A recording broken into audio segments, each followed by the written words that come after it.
Maybe some people will join later, I don't know. Not too many people want to hear about the vows. About what? I don't think that many people want to hear about the vows. It's okay. But we will have a recording anyway. Okay.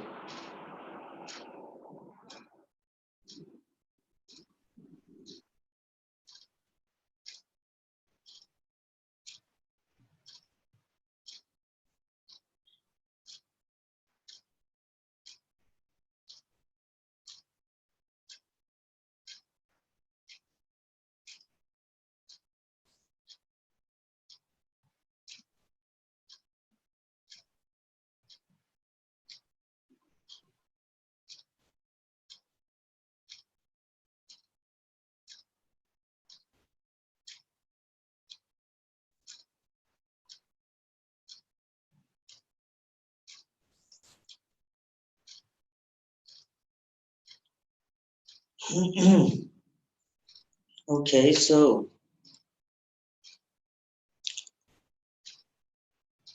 today that especially I have mentioned for doing this that I got to know that some of the people had a discussion, yeah, kind of a discussion about that, you know, there is no kind of value of taking vows, yeah, taking promises. And some also, they are having a discussion about all these vows are like useless, and they only take, yeah, they made a vows. It's kind of a monastery's rules, or is kind of a army rules, or yeah, etc., etc.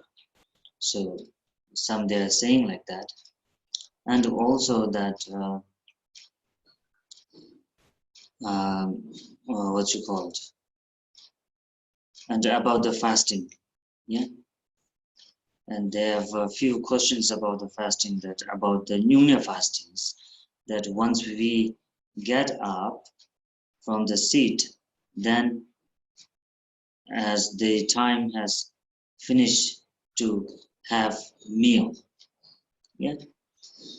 And yeah, they're talking like that. So I just thought of making clear about it, yeah, not to get confused, and make it totally clear.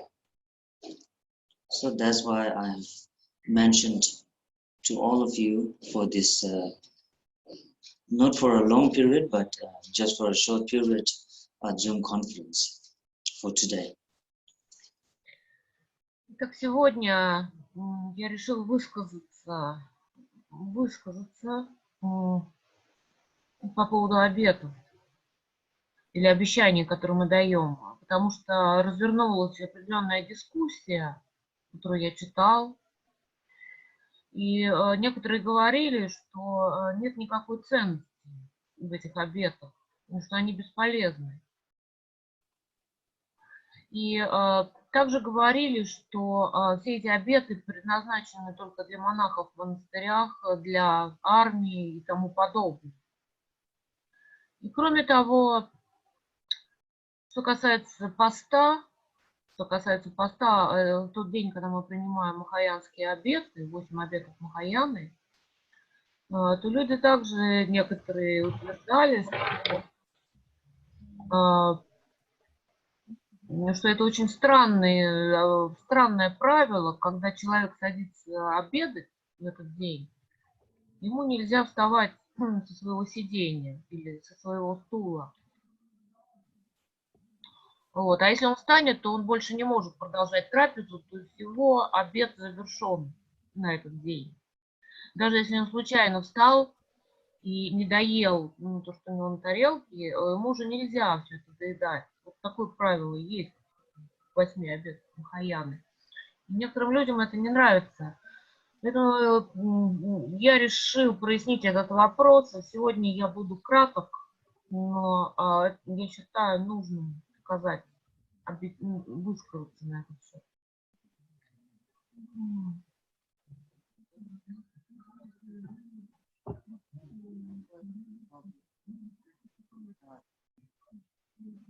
Сначала Кеменду,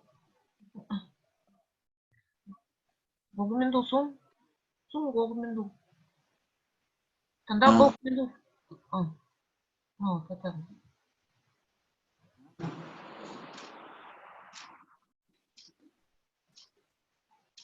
So first, start with the vows, about vows, okay? So, vows is when we say vows and give such name, we get kind of a scared, yeah? When we hear the name of vows, we get scared, whether we can do or not. And when we hear the name with promises, just a promise, if we say a promise, then we think promise is little easier than the vows. Yeah.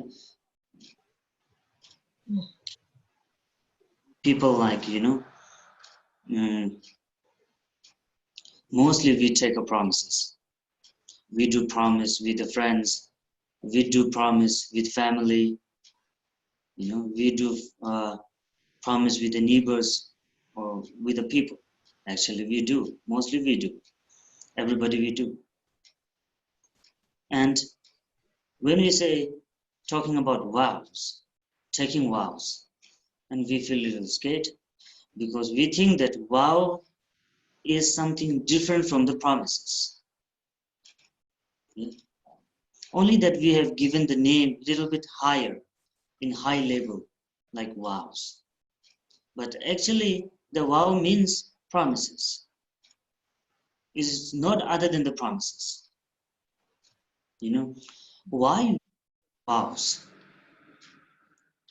Because we people have we human beings are like totally covered with the negative emotions. Yeah. We cannot ourselves, we cannot control ourselves. That's why we take vows, we take promises to control ourselves. To control from what? Control from being naughty.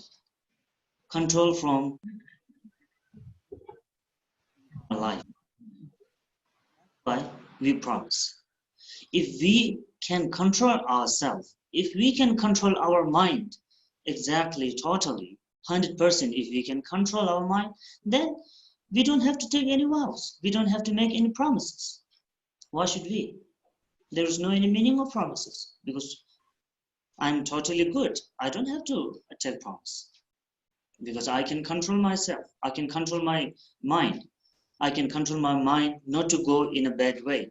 I'm in wrong direction. Yeah. If I can have a total controlling, of course, we don't have to take any vows or we don't have to take any promises. We don't have. We take promises because we cannot control ourselves. Yeah. We cannot control to being sometimes wrong, doing mistakes. We cannot control. We knows that like these things I should not do because this is not good things to do. We know, but in ourselves, in our mind, there is a two kind of a positive and the negative. But in our situation, that in your situation is that negative ones has more stronger than the positive. Negatives are more stronger than the positive, so that's why sometimes like knowingly we do the wrong things, we do the mistakes. Yeah. So that's why we take vows as like vows is like that evidence to look after it, to look after our mind, whether our mind is going to the wrong thing or the good things. So we take vows because of that, to support our mind, support our negative minds, negative thoughts, or negative emotions. So that's why we take vows, first of all. So that's why the promises and the vows, there is no any difference. Vows that only we gave a little name in a high level, the vows. Yeah, is not like a vows is not like a common words. In a common way, we say promise, but little high level we use vows. So this is the only difference. So that's why we take promises. First thing. Так, Meaning of that and why we are taking and why the promises are needed for ourselves in our life. итак, во-первых, что касается обетов и обещаний, которые мы даем. Когда мы слышим слово «обет», мы боимся этого. У нас возникает страх. Обет – это что-то очень высокое, что-то такое, что я могу нарушить, и чему я, возможно, не могу соответствовать. Я вот принимаю обет, потом я их нарушу. И у нас возникает страх. Мы боимся обетов. Теперь, что касается обещаний, то обещания мы даем обычно своей семье, своим друзьям, своим родственникам, своим соседям, в конце концов. И у нас не возникает страха перед словом обещаний. То есть мы их даем, мы часто их даем. Но дело в том, что обет и обещание, по сути, это одно и то же. Только обет – это более высокого уровня слова, так сказать. Это более высокого уровня слова, чем обещание. А на самом деле суть их одна – обета и обещание. Мы обещаем. Мы даем обещание воздерживаться от какого-то негативного поведения. От негативного поведения. Почему мы это делаем? Дело в том, что наш ум находится почти в полной власти негативных эмоций. То есть существуют благие, позитивные эмоции, а существуют негативные. И в нашем уме преобладают негативные эмоции. Из-за этих негативных эмоций мы совершаем много дурных поступков по своей беспечности.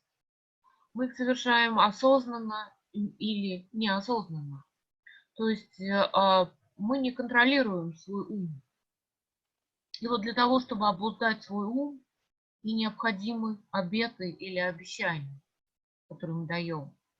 Для того, чтобы воздерживаться от определенных поступков, которые иначе приведут нас к негативной карме. И вот это нужно в первую очередь понимать, зачем нужны все эти обеты или обещания. Если бы мы полностью контролировали себя во всем, если бы мы были тотально хорошими людьми, если бы мы осознавали, что плохо, что хорошо, что принять, а что отбросить, и постоянно следовали только верному пути, нам бы не нужны были никакие обеты, никакие обещания. Мы бы и так все это соблюдали. Но дело в том, что это далеко от реальности, к сожалению, потому что нам необходимо средство обуздания нашего ума. И когда мы даем обеты или обещания, то эти обеты являются свидетелем того, что мы будем вести себя так, как надо. Именно так, как надо. Вот для чего нужны обеты или обещания. Вот в чем их смысл. И я еще раз подчеркиваю, что между обетом и обещанием, по сути, нет разницы. Разница лишь в словах, в названии. Нас Now we have known that what is difference between vows and the promises and why we need to take vows. Okay, so um,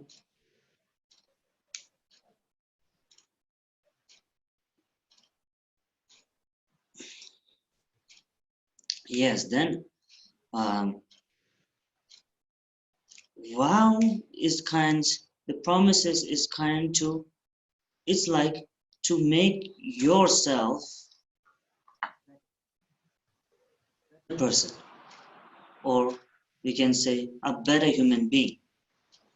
Yeah, so like when we are small, when we were young, yeah, we don't take promises because parents are there to take care of us, and parents are always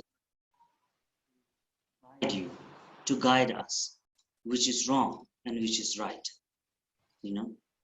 But when you grow up, then we people become very stubborn, yeah, very stubborn, that we are not ready to listen to anybody.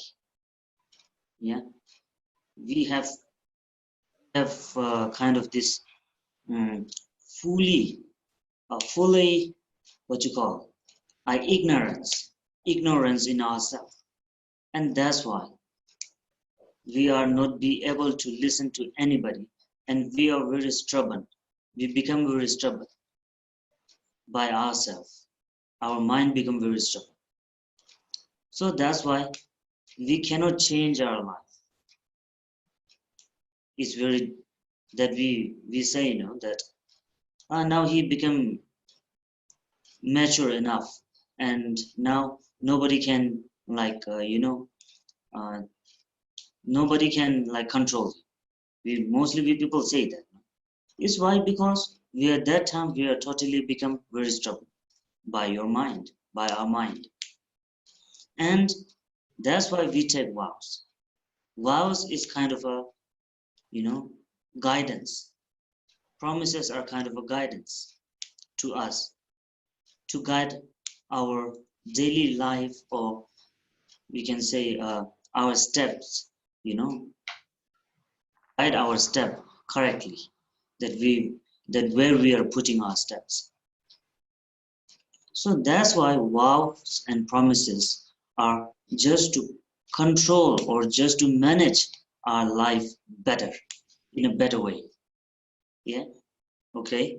And then, and even they said, somebody's also saying that vows are, yeah, vows are like a useless.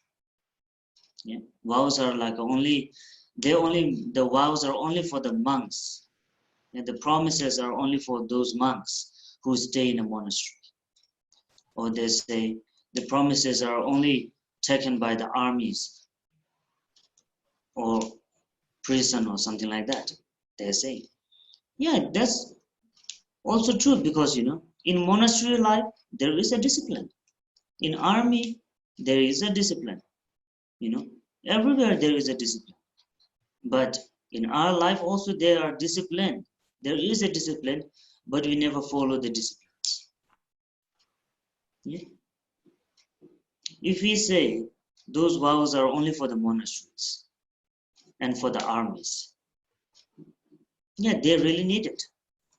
But we have to think properly that what they are doing and doing for whom, they are promising for whom, for what purpose.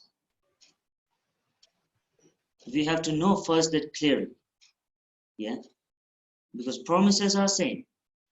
All have a promise. The names are same, but the way of promising is different. Yeah, army there's a different rules. In monastery for the monks they have different rules and different types of vows, promises. But actually, all the promises of monastery lives, promise vows, or even in armies or wherever, or even in a school. But all these are to benefit for yourself, for ourselves. We take promises in monastery. Yeah, we take promises in monastery, but it is that one promise that we take is not benefit for the monastery. If we can think properly, does it benefit for the monastery? No. We take promises in the army, you know. The army promises are the kind of a benefit for the army? No, it's not. It's benefit for ourselves, for our life. Yeah. В общем, в этом заключается суть обетов или обещаний, которые мы даем. Например, в детстве нас воспитывают родители, нас учат, обучают наши родители, поэтому мы не даем никаких обещаний или обетов, ведь родители показывают нам, что хорошо, что плохо. Они направляют нас в жизни, они воспитывают нас и учат нас, обучают нас. Но когда мы становимся взрослыми, когда мы вырастаем, мы становимся упрямыми. То есть мы не хотим никому подчиняться, наш ум полностью охвачен неведением. И из-за нашего упрямства мы можем творить все, что угодно. Мы можем испортить, погубить свою жизнь таким образом. Поэтому, когда мы вырастаем, нам нужны обеты. Для того, чтобы их выполнять, для того, чтобы они могли каким-то образом обуздывать наши негативные эмоции и заставляли нас воздерживаться от проступков, губительных проступков, и чтобы вели нас по верному пути. Вот для чего необходимы обеты или обещания, но когда мы вырастаем. Это нужно для нас. И, соответственно, некоторые люди говорят также, что обеты предназначены только для монахов в монастырях, для солдат в армии, для заключенных в тюрьмах и так далее. А для других они бесполезны. Но вот если мы будем разбирать эту ситуацию, для чего нужны обеты монахам в монастырях? Для чего? Они нужны для собственного блага монахов. То есть монастырю не будет лучше от того, что монахи соблюдают обет. Везде есть свои какие-то дисциплинарные правила. Они есть в любой сфере жизни. Но больше всего это прослеживается, разумеется, в монастыре, в тюрьме или в армии. И все эти правила необходимы для блага тех людей, которые находятся в этих учреждениях. То есть в монастырях монахи соблюдают дисциплину, это нужно для них самих, для обуздания их ума. То же самое касается армии или тюрьмы. То есть от соблюдения всех этих правил становится лучше, в первую очередь, только самим людям, которые находятся там.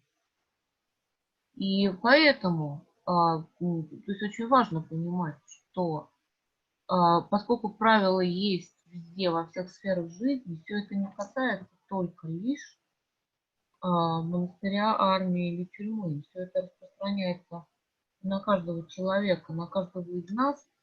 И все это направлено на то, чтобы мы стали лучше, чтобы мы стали более хорошими людьми. Вот для чего.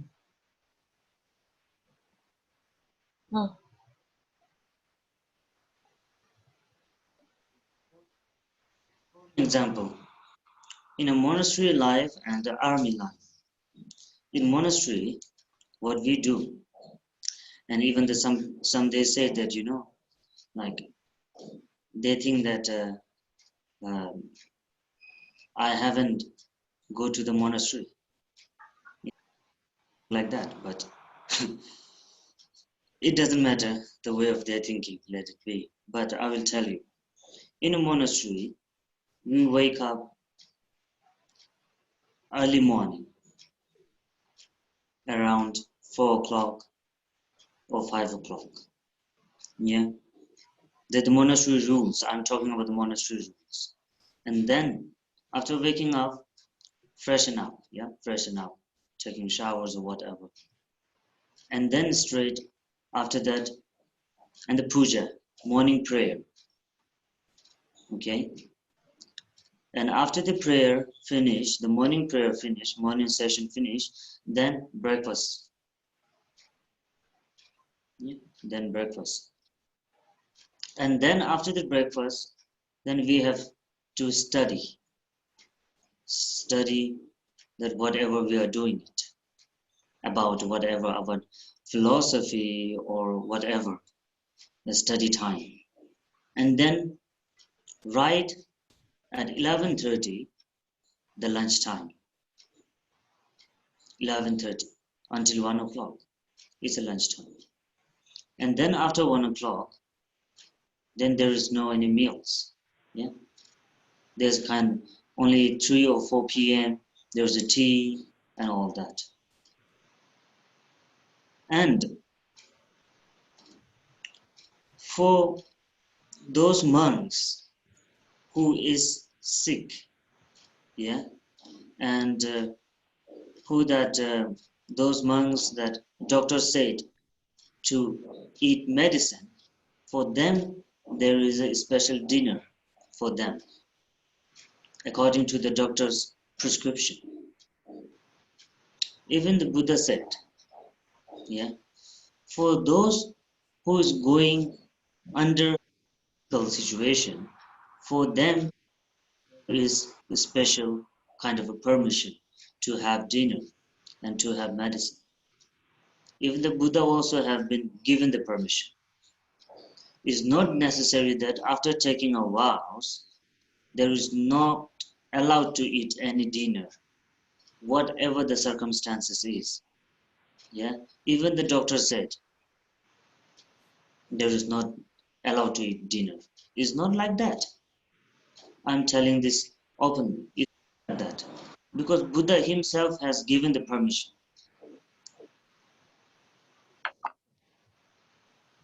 Yes, and going under the medication, then you can have dinner. That is a permission. Yeah. So now talk about that from morning waking up at 5 o'clock, the rules are there. So does it benefit to the monastery or waking up early is benefit for yourself? Think of it. Waking up early means benefit for yourself. It's if we wake up early morning, we get a fresh mind. Our mind will be fresh early morning because of the fresh oxygen that we get from the that we breathe. You know, we get fresh air to refresh our mind. Yeah. And after that morning prayer and the puja, it means to what you call it, to regenerate your self-confidence. Yeah, prayer helps us to uh, become more confident towards anything, towards your. Actually, the morning prayers gives us a strength or confidence for the whole day. Whenever we go somewhere or we talk with other people or we deal with some other things, that we get confidence. So waking up is also benefit for yourself, and morning prayer is also benefit for yourself. Yeah.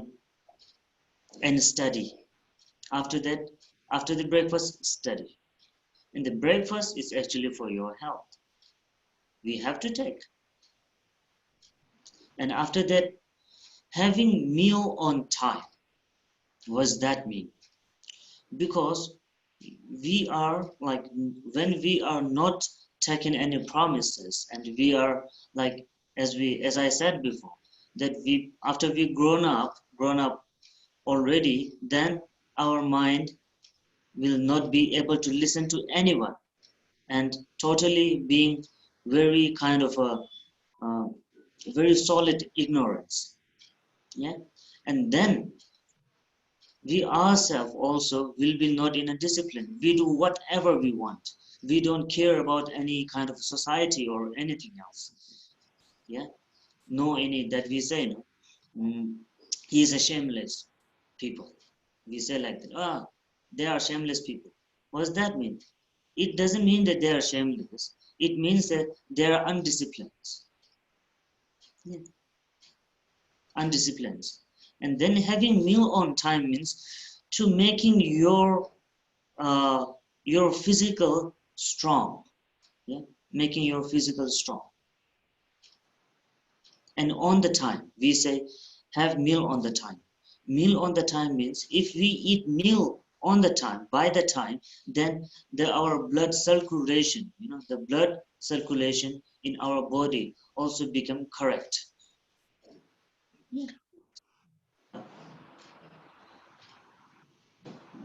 Healthy life, we get a healthy physical if we take meals on the time, right on the time, not out of the time. Then automatically we get a physical healthy, isn't it? If you eat random things, fast food here and there, we get sick.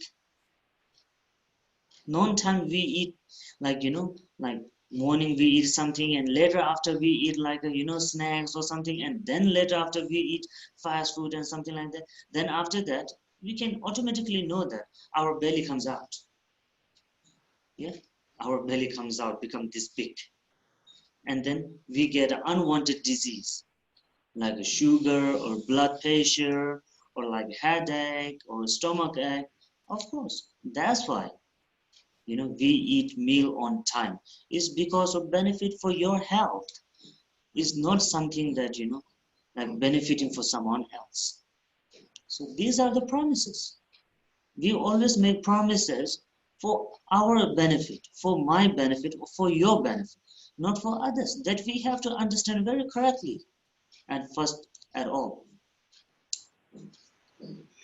Итак, что касается монастырской дисциплины, то некоторые люди думают, что я никогда не жил в монастыре. Ну, пускай так думают. Пускай так думают, конечно. Но в монастыре, когда я жил в монастыре, мы вставали в 4-5 утра. Такой был распорядок. Мы вставали в 4-5 утра, потом умывались. После чего у нас была утренняя молитва.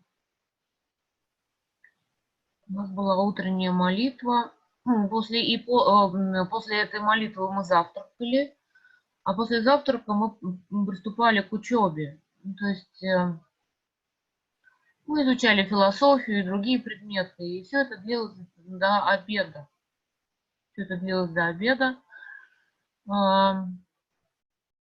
Обед был в 11:30 до часу. Мы обедали с 11:30 до часу, после чего опять возобновлялись занятия. И у нас не было ужина. То есть в монастыре был не положен ужин. Но те монахи, которые заболевали, и которым нужно было принимать лекарства, им был положен отдельный ужин, потому что они больны. И это заповедь самого Будды из Винаи.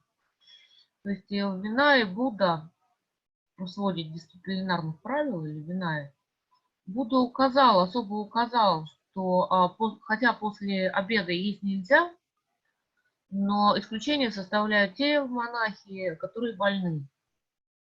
Поэтому им полагался ужин, и они находились под наблюдением врача, и как бы, конечно же, они не могли быть без ужина, а остальные не ужинали. Вот такие у нас были правила в монастыре, когда я был в монастыре. И для чего они нужны? Неужели они нужны самому монастырю, эти правила? Если бы кто-то там вставал в разное время суток и так далее, питался в разное время суток. Нет, они нужны для нас самих. То есть они необходимы для нашего же здоровья. Для нашего же здоровья. Вот этот определенный распорядок дня, когда ты просыпаешься рано утром, твой ум свеж и ясен. Когда ты вдыхаешь в грудь свежий воздух, когда, то есть, твой ум находится в наилучшем состоянии именно рано утром, когда ты возьмешь себе за привычку просыпаться рано. И после этого необходимо позавтракать. То есть после этого мы молимся. После этого, после того, как мы проснулись и освежились, мы молимся. Для чего необходима утренняя молитва? Почему лучше всего молиться по утрам? Потому что это дает вам заряд уверенности в себе и силы на весь день. После утренней молитвы вы можете весь день общаться с людьми, делать все дела с определенным настроем. Утренняя молитва настраивает вас на определенный лад, на позитивный, на благой лад. И это продолжается весь день. Поэтому утренняя молитва так нужна. Ну и затем завтрак. Затем завтрак. Он тоже необходим для поддержания нашего здоровья. И вообще, когда мы едим в положенное определенное время каждый день, когда у нас есть такой четкий распорядок дня, то мы не только дисциплинируем себя, но у нас также улучшается здоровье. То есть у нас запускаются все процессы, метаболизм и так далее. И улучшается благодаря правильной пище, которую мы принимаем в определенные часы каждый день. У нас и кровообращение улучшается. То есть это необходимо в первую очередь для нашего здоровья. Если мы будем есть все подряд, мы там здесь какую-то закуску, там закуску, потом фастфуд. И вот это вот все, если мы питаемся беспорядочно, то в итоге это вредит нашему же здоровью. У нас растет живот, становится большим. У нас начинаются боли в животе, головные боли, давление. И здоровье ухудшается, портится вот такого беспорядочного питания. Поэтому все это в первую очередь необходимо для нас, для сохранения нашего здоровья, для поддержания себя в форме. Вот такой распорядок дня. Те люди, которые не придерживаются никакого распорядка, они ведут себя, как им заблагорассудится, делают все, что хотят. Про них говорят, что они бесстыжие. Но они не бесстыжие, они просто не дисциплинированы. Повторяю еще раз, что дисциплина необходима для нас же самих, для нашего же собственного блага.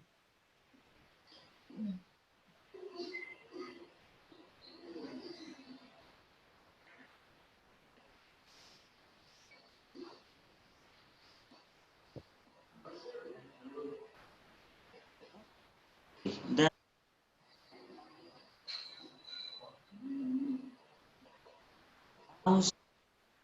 change yourself out. Начала Янгер Сундан, Гомосон. Break did you do?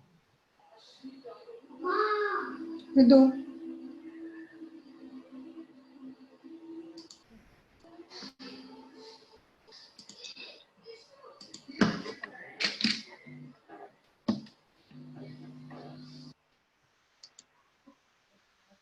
Гумендурим почему? Гуменду.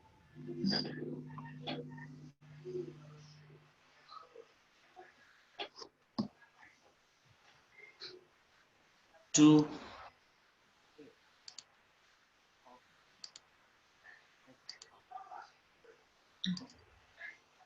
Гуменду. Карина. hear me? Hear me? I can't hear you now. Да. Right now I could hear the last word.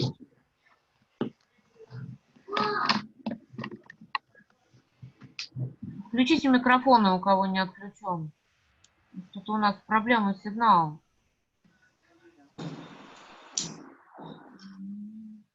Янгер Сунда, Римпочла. Hear me now? Yes.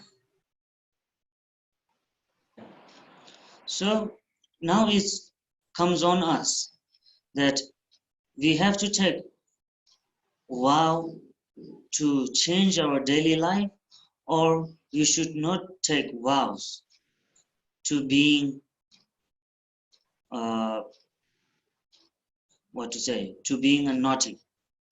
So now it's it depended on us, and no need to be scared to take vows. Taking vows means making your life, making your day meaningful, and taking your day into a right direction.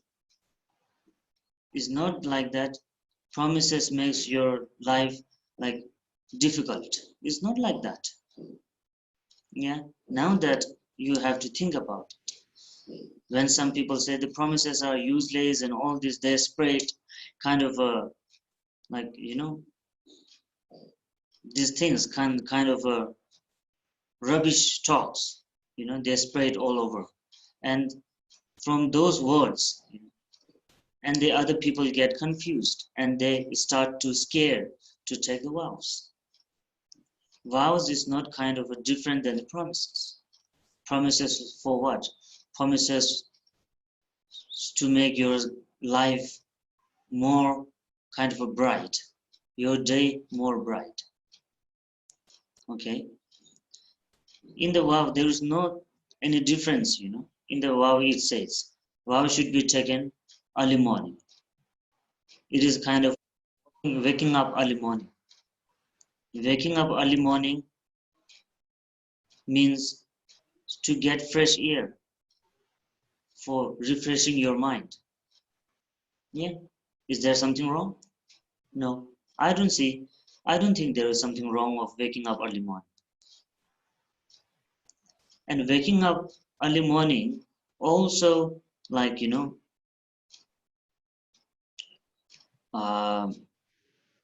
to get to being far from the laziness. Yeah. It's also kind of one thing that, to get the laziness down, waking up early morning. And then having meal on the time. Having meal on the time.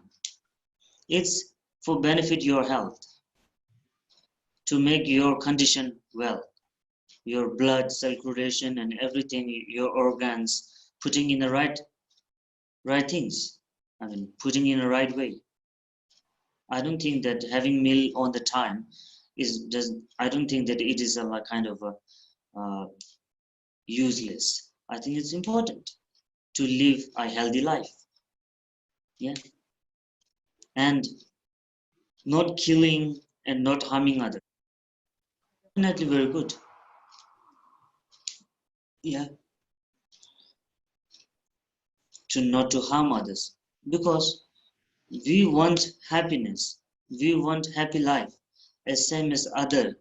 They too wish to have a happy life. Then why should we harm others? For our purpose. Yeah? For our kind of a food. Meats and all. Why should we harm others? We are not right to give birth, give life to other. Then who gave us to take lives of other? We are not that. We are not right to take lives. We have not kind of a what you call power to give life to other. Then how we get the power to take lives of other? So this is the thing. So that's why not to harm other. Okay. And then the rest of the promises is to making yourself, your way of thinking and changing your distractions, emotions, unwanted kind of a negative emotions. So I don't think that taking vows really kind of useless to our life. And I don't think that we have to be scared of taking a kind of a one-day vows. One-day vows is the Nyungne vows, or the sojong vows. Yeah.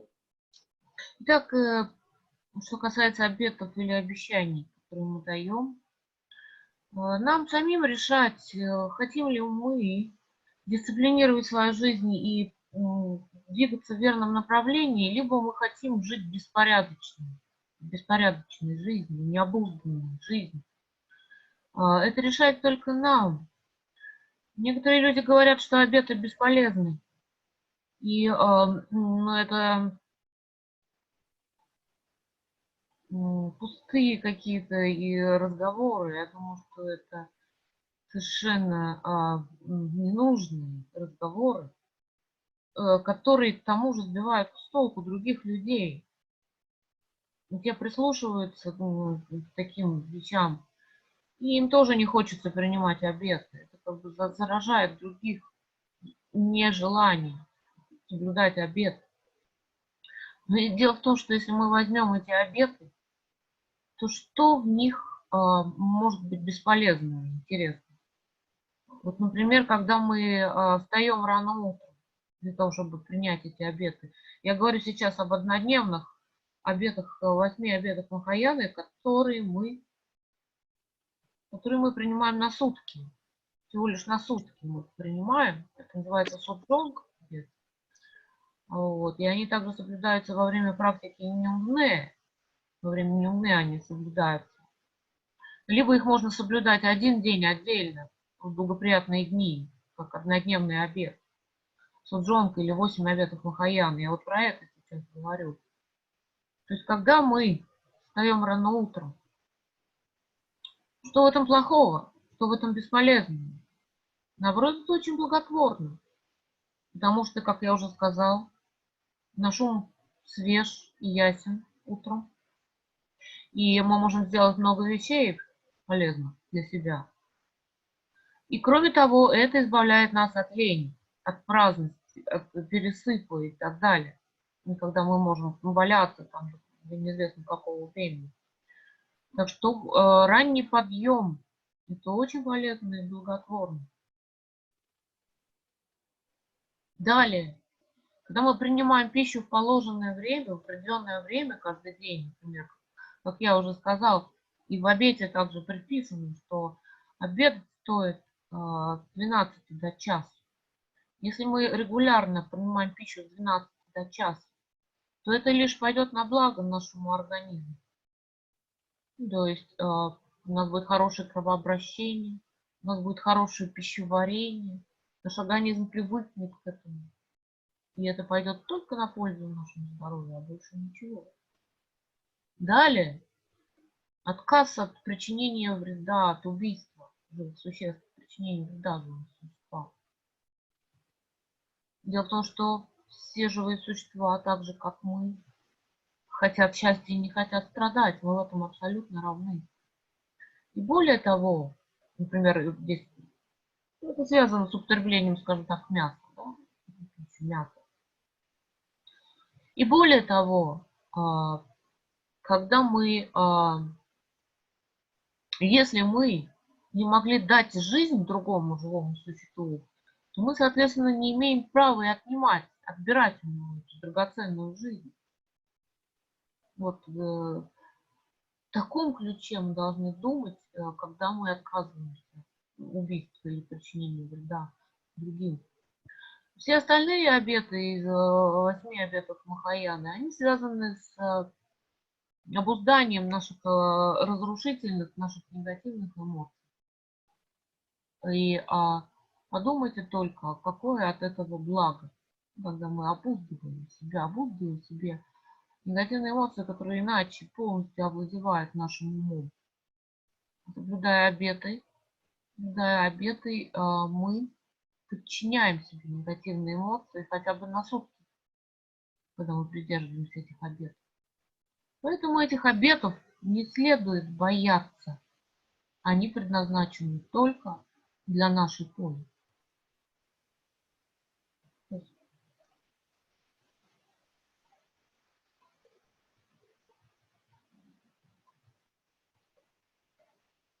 Always like we people always want to be a good human being, isn't it? We really wish that we ourselves wish to be a good human being, that everybody can love us and everybody will respect us. We always want that, yeah, in our life. Each of everybody, they wish that. Nobody like, they wish to become a bad man or a bad girl or bad boy. Everybody wishes to be a good human being. So, how to become a good human being is because of the good behavior and doing a right, doing a kind of a good things, not only for other. First, good things have to be yourself. In our life, we have to be good in our life, and then we can treat good to other. Yeah. So vow and the promises is the same, and the promises that we are taking is to being a good for yourself. It's not being a good for others. And the promises that vows is bringing a kind of a positive actions in your life. Yeah, first. So that's why we take vows, because we don't have the power to control ourselves. So we take help from the vows to guide our life, to guide our day, and to make our day meaningful with the vows. For example, we are going to, knowingly or unknowingly, doesn't matter, but if you are going to harm some others, or we are going to do some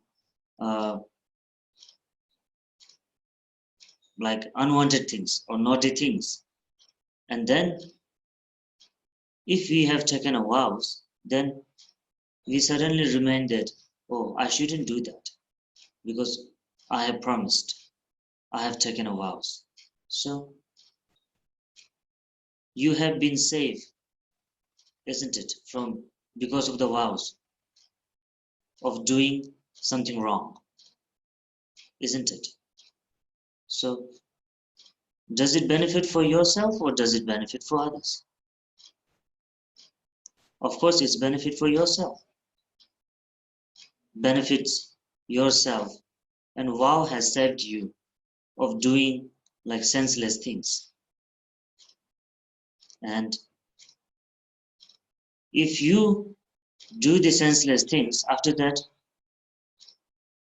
that, sooner or later, you will regret it. That why I did that. I shouldn't do that. And that time is kind of late already. Yeah. So vow keeps you safe and keeps you up, keeps you active. Your day active, and keep you safe from doing something wrong. And also, the promises keeps your day healthy. I should say healthy day. That having meal on time. Having meal on time is making your body healthy, your organs healthy, your blood circulation healthy and perfect. We cannot control our mind because we are totally stubborn and we have not vows. Then we eat 24 hours. We eat unwanted things. And then after that, we get sick. Some said that, yeah.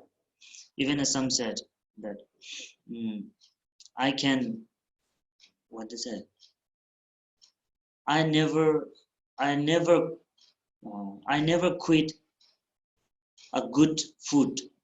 I always eat good food. Some said that, and yeah, they said I never quit a kind of a good food, and I always live in harmony, and I don't believe in such kind of doing promises and taking vows or taking promises. And maybe they are like, they are good enough that they should not have to take promises. I think they are good enough from the behavior and everything. They might be. So that's why I really appreciate them, yeah, for that kind. But for myself, if I talk about myself, I need to take vows. I must have to take vows because because I have not that power to control my mind, totally control my mind of doing like such kind of bad things or wrong things, I should say. So that's why I also take vows. In the morning, I take vows because vows keeps myself like alert. Why vows keeps me alert from doing unwanted things in my daily life, or vows keeps me doing such kind of negative. Vows saves me from the negative things, whatever negative thoughts, negative action, or negative speech, or whatever. Really, it is my experience that vow saves me. Vows is really helpful for me, the 1 day vows. And I feel happy after that. When I go to bed, in the evening when I go to bed, and I think of myself that from the morning to until now, what I have done good, how much I have done good and how much I have done bad. I count myself, really. I count myself in the night. And then after taking the vows, I am doing something good and I'm like, because vows always alert that, when I was something like going to step wrong, and then I just remained that, oh, I shouldn't do that because I have taken a vow. So it's like a, discipline master. Vows is kind of a discipline master, invisible discipline master, I should say. Discipline master, invisible discipline master in our daily life.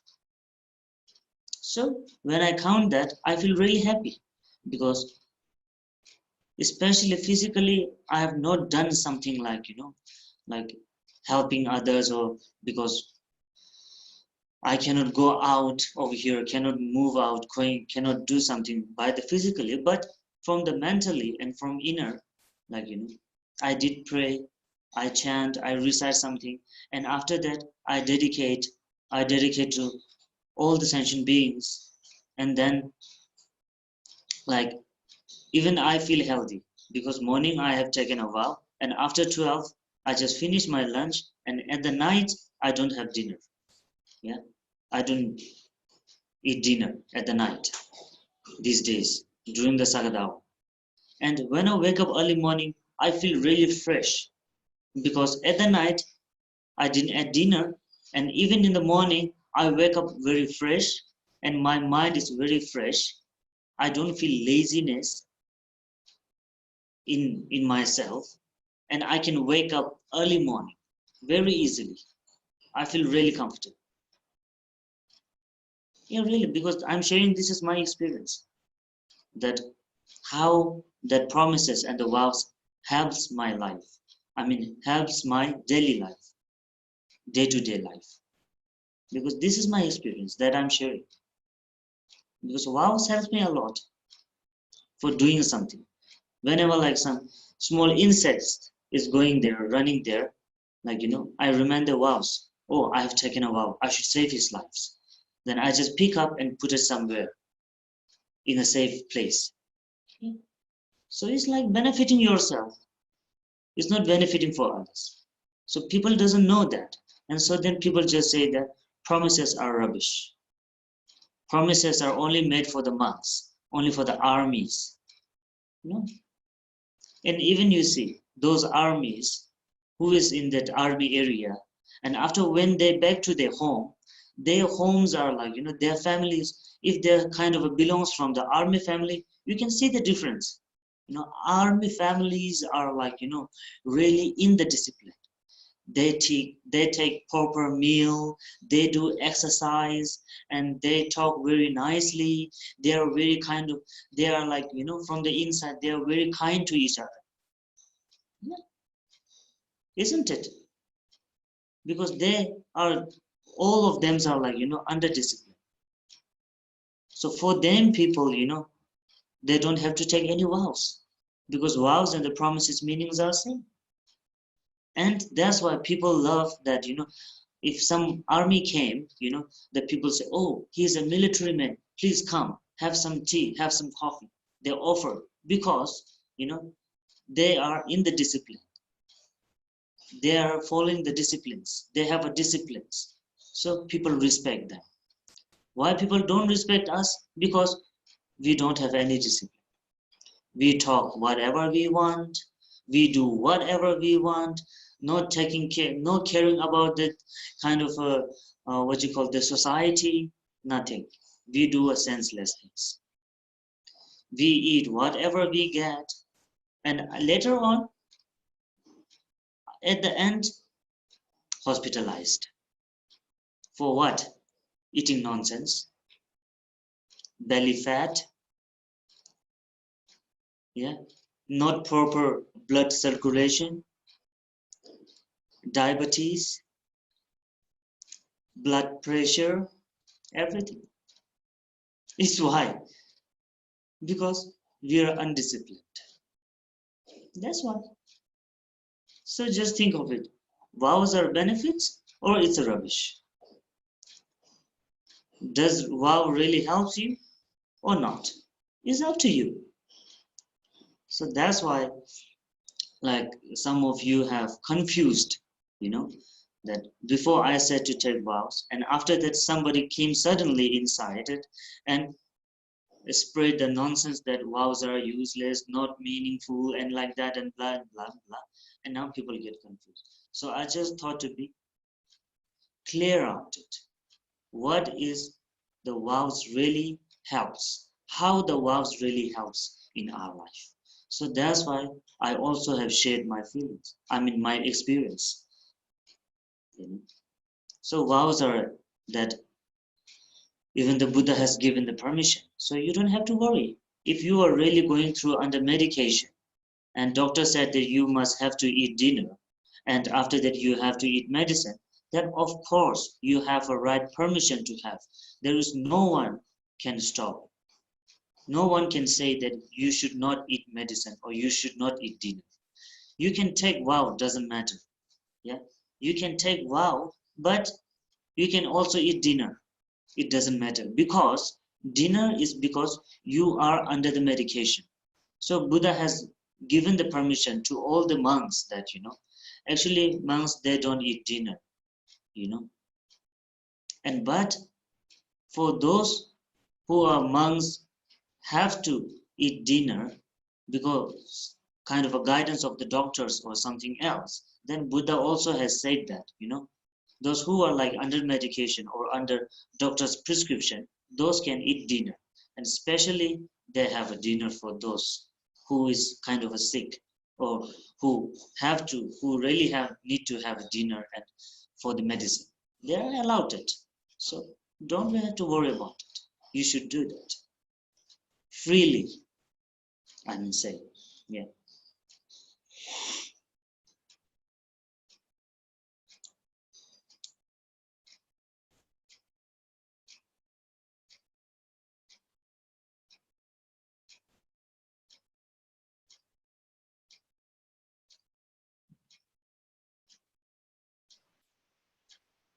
Итак, мы все хотим быть хорошими людьми на самом деле. Мы не хотим быть плохими. Мы хотим, чтобы нас уважали и почитали. Не правда ли? А, Но это зависит только от нас, насколько хорошо и дисциплинированно мы себя ведем. Всем нравятся люди, которые выдержаны, сдержаны. И м, такие люди пользуются уважением. Мы тоже хотим, чтобы нас уважали. Но это зависит исключительно от нас. Это зависит исключительно от нас.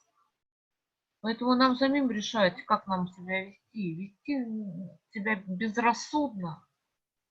Если мы ведем себя безрассудно, если мы совершаем бессмысленные поступки и никак себя не контролируем, то потом, когда поступок уже совершен, и мы об этом пожалеем, несомненно пожалеем, но будет уже поздно что-то изменить.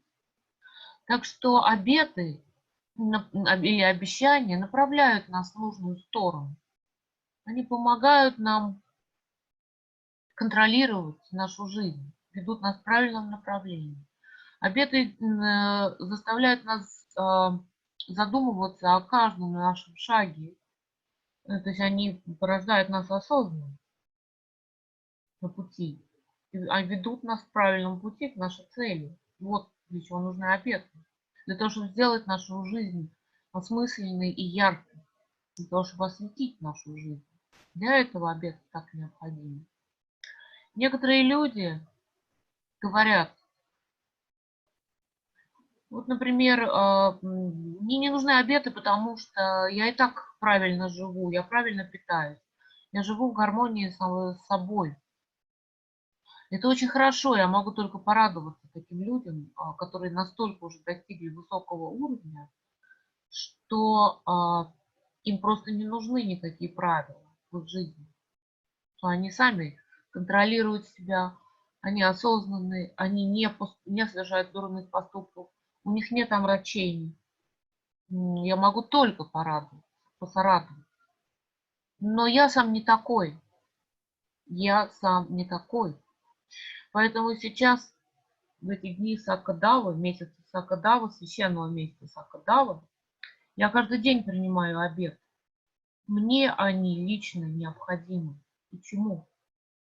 Потому что, когда я просыпаюсь рано утром, я первым делом принимаю этот обед, и мой день начинается с памятования об этих обетах, об этих сущностных вещах, которые необходимы в моей жизни всегда, но особенно в эти дни, особенно в эти дни.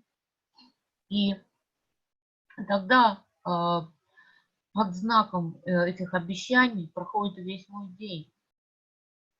То есть я отслеживаю каждый свой шаг для того, чтобы не нарушить какие-то правила. Я осознан. И например, я обедаю, но я не ужинаю. Я обедаю, но я не ужинаю. И поскольку я не ужинаю, ну, обеды предполагают отказ от ужина, то на следующее утро я просыпаюсь очень бодрым. Очень бодрым. У меня много сил, поскольку я не поужинал. Не отяготил себя. Не отяготил себя вот этим ужином, да, тяжелой пищей. И мне очень легко. Весь день я провожу в бодрости. Я могу много что сделать.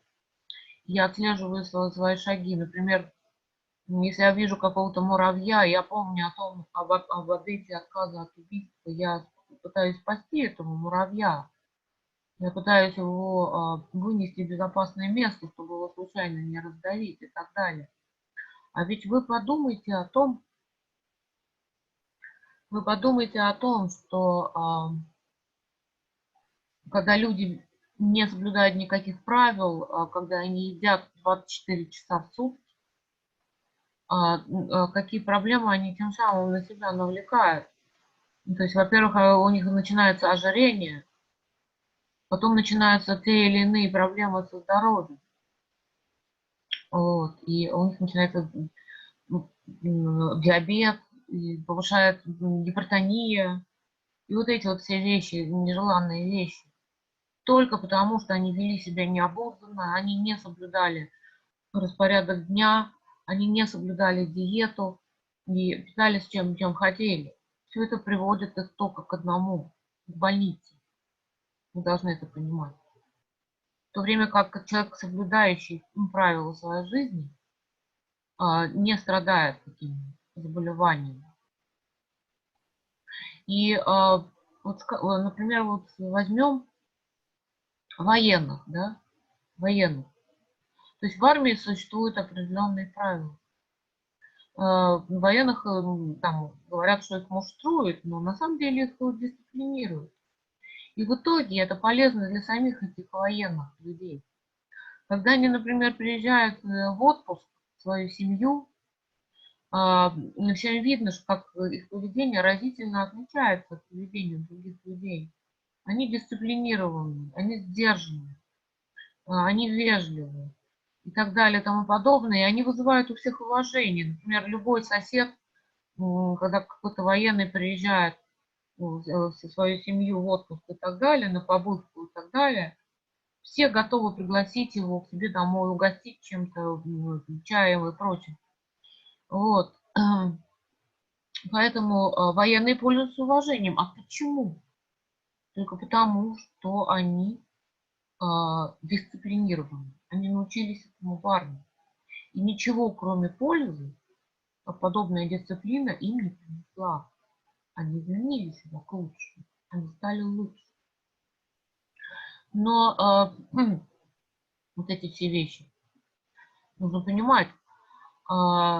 И вот когда я впервые заговорил про обеты, когда я впервые рассказал про обеты, которые надо принимать во время священного месяца Сака Давы, и для чего они нужны, некоторые люди стали меня опровергать. Мне стали говорить, что это все абсолютно бессмысленно, что это все полная ерунда, что это как бы мусор, да, что все эти обеты нам не нужны. Но и поэтому я решила еще раз высказаться по поводу обетов, для чего они предназначены. Сказать, что я их сам соблюдаю. Сказать, что они приносят величайшее благо в нашей жизни, и что они не являются какой-то бессмысленной пыткой, бессмысленными самоограничениями, когда мы свободные люди. И я попытался вам доказать, насколько велика польза от принятия обетов. И чтобы вы не боялись это делать, а напротив, принимали их с радостью.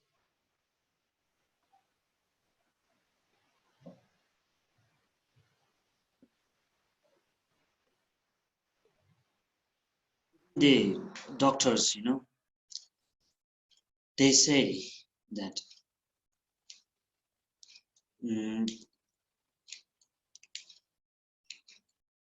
what they say means have breakfast like a king, yeah, and then the lunch as like a, what is it,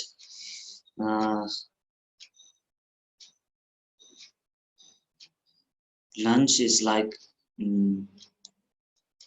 I don't know, something, but and the dinner eat like a beggar, you know. They say the dinner eat like a beggar and breakfast eat like a king. And So lunch should be shared with friend. Lunch should be shared with friend. Like that, and dinner eat like a beggar. So what's that really mean? Dinner eat like a beggar, because beggar, they don't have enough food to eat, you know. They eat but very little. The main thing it means that not eat dinner, that's all. Not eat dinner. Doctor said that if you want to be a healthy and kind of active, if you want, then better you should eat very less dinner. Doctor recommend that. And actually it means that don't eat dinner. And doctor also recommend that eat dinner as soon as possible. Around 7 o'clock, 8 o'clock, complete your dinner. Doctor always recommend that. If you really want to eat dinner, then complete at 6, 7, 8, between that. Yeah, doctor also recommend that. And in monks, why we don't eat dinner? Because if we eat dinner, very heavy dinner, then we feel, even when we get off to the bed, for the sleep, we feel uncomfortable. Stomach is very tight in stomach and full of stomach, and we cannot fall asleep very well. We feel uncomfortable. And that's why one thing is also that, and one main thing that why the monks, they don't take dinner, it's, to develop their kind of a mind, or develop their meditation, to keep continuous their meditation. With full of stomach and uncomfortable feelings, we cannot meditate. We cannot do meditate. We cannot be relaxed. How can we be relaxed? With tight of stomach and like relaxing is like uncomfortable. And also the one benefit of not having a dinner is to get up early in the morning, around 4 o'clock, 5 o'clock, 6 o'clock, like that. Because dinner really, like, avoid dinner really makes you get up early morning. And if you get up early morning, you can be able to see the sunrise, very beautiful sunrise. And you will be able to feel the fresh air. And also you can be able to hear the birds singing,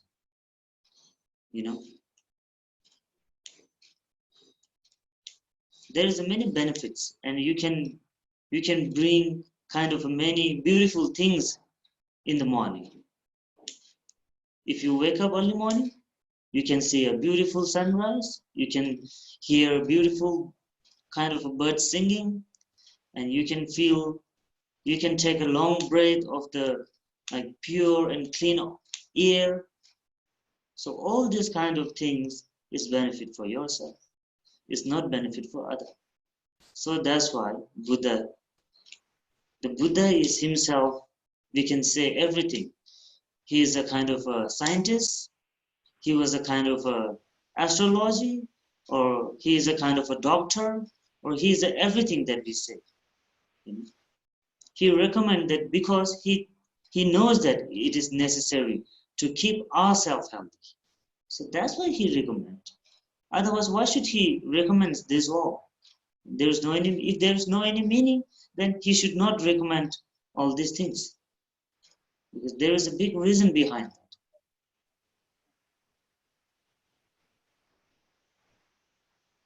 For monks, to grow up their mind strategy, or can say mind kind of a stables, keep continue of doing meditation. That's why they avoid dinner. But for us, like, we are totally used to eat dinner, and especially we are totally like opposite that. We eat very heavy dinner, every time, and then we become very fat. Yeah, we become very fat, and we gain our weight, overweight. We become overweight, and then feeling like uncomfortable of walking in a public. All the publics, they look at your belly that comes out. So it's like kind of a, what you say, making uncomfortable by yourself. So yeah, so first, when we try to take vows or the promises that we say, first it will be difficult. It might be difficult for some of you, because you don't have the experience of avoiding dinner. Yeah, you don't have any experience. It doesn't mean that don't eat dinner and don't drink also. You can drink milk, or you can drink tea or juice or something like that, behalf of the dinner, behalf of eating dinner. You can drink that. Yeah, this is allowed.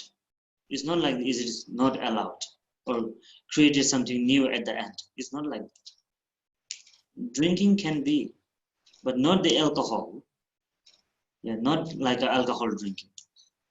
Only the things that which makes you yourself healthy, like juice or milk or tea or etc. You can drink. Only that dinner is not allowed. If you are, as I said before also, if you are like under medication, under prescription, so then you can also eat dinner.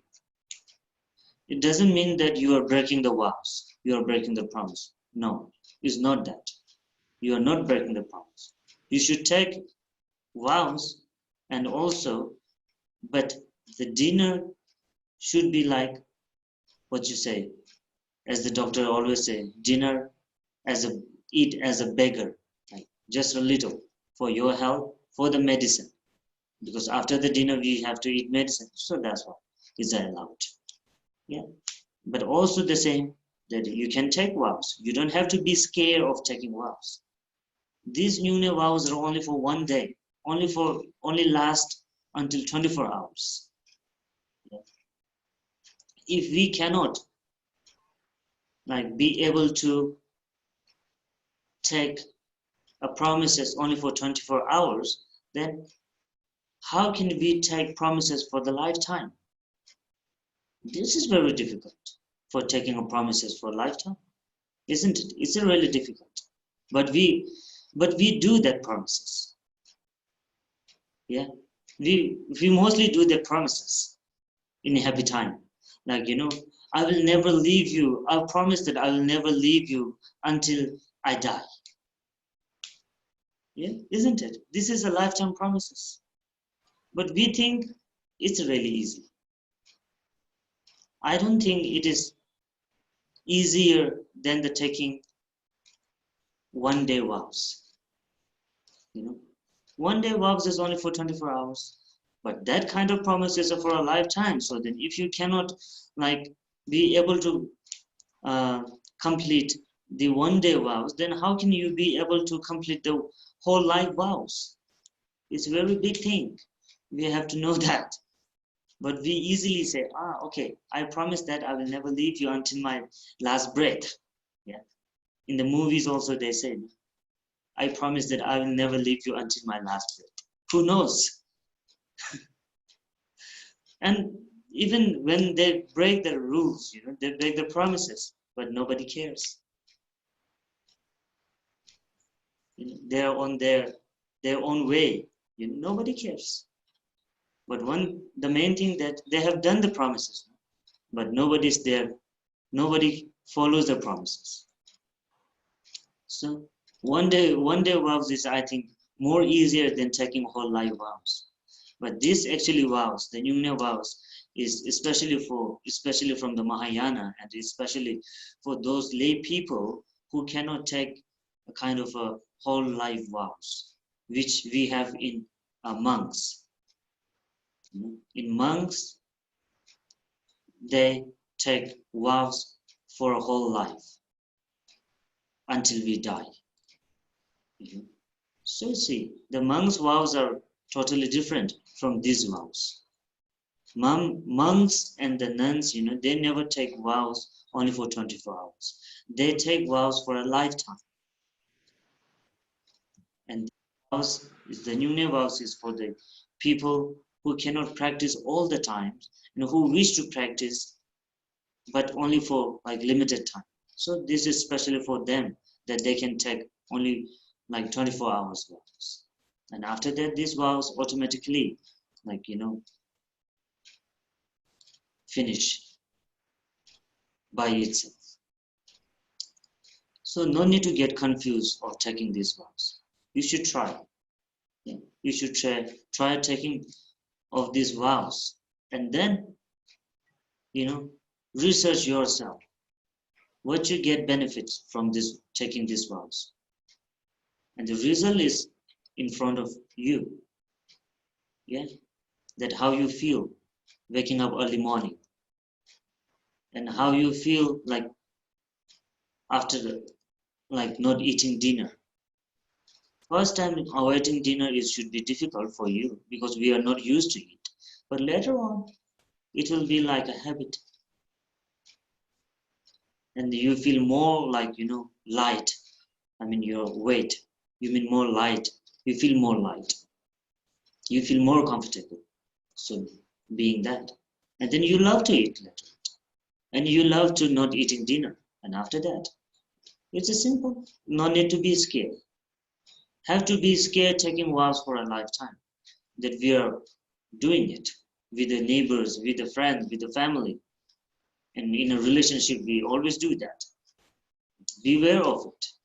That you really can promise, you can keep the promise until you die or not. That has to be thick. Yeah. But for these 24 hours, I don't think that there is much need to think about it. That you can do it. It's a very simple. There is no something that in a 24 hours you have to climb top of the mountain. It is not written there.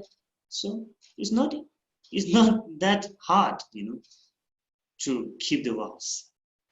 It's just only that, not to put the perfumes and not to eat dinner and after like once you finish your lunch and there is not be able to eat again. Only this is something that the hardest one, that not eating dinner, that's all. And rest of these, the principles, I don't think is that difficult. As I mentioned also before that, before you taking a vow, you can fresh up and put as much as perfume you want.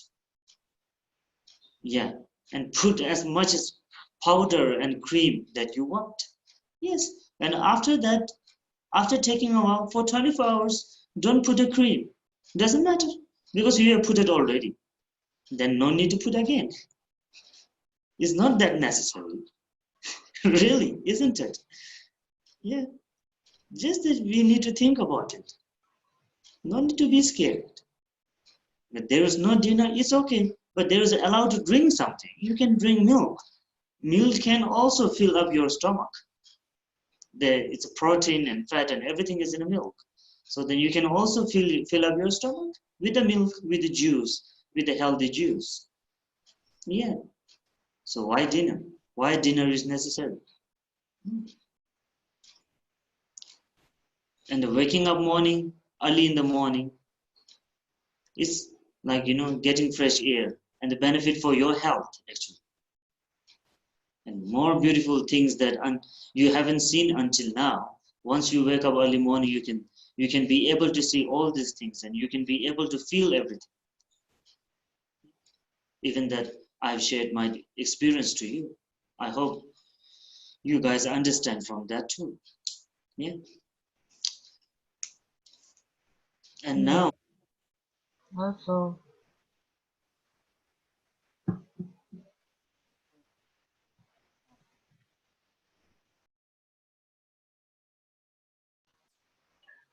итак, есть такая пословица, что нужно завтракать как царь. Обед я не помню. Ну, возможно, у нас такая поговорка есть. Разделить с другом, может быть и так. А ужинать нужно как нищий. То есть самое полезное, что мы можем сделать, это иметь плотный завтрак, потому что в это время запускаются все процессы, метаболические процессы в нашем организме, и очень важно плотно позавтракать.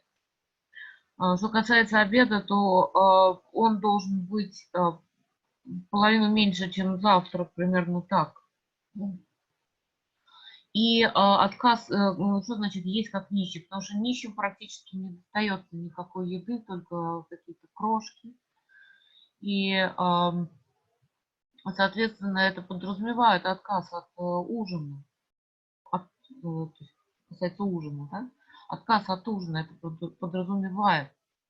И почему, например, монахи отказываются от ужина, не ужинают, когда они живут в монастыре? Потому что когда ложишься спать с набитым животом, то это отягощает. Это отягощает, даже становится дискомфортно, когда ты ложишься спать в таком состоянии с набитым животом. И, соответственно, утром у тебя нет такой ясности и свежести, как если ты пошел спать без ужина. Вот тогда мы по-настоящему чувствуем, просыпаясь рано утром. То есть это, короче говоря, подобное предписание в монастырях необходимо для развития у монахов медитации.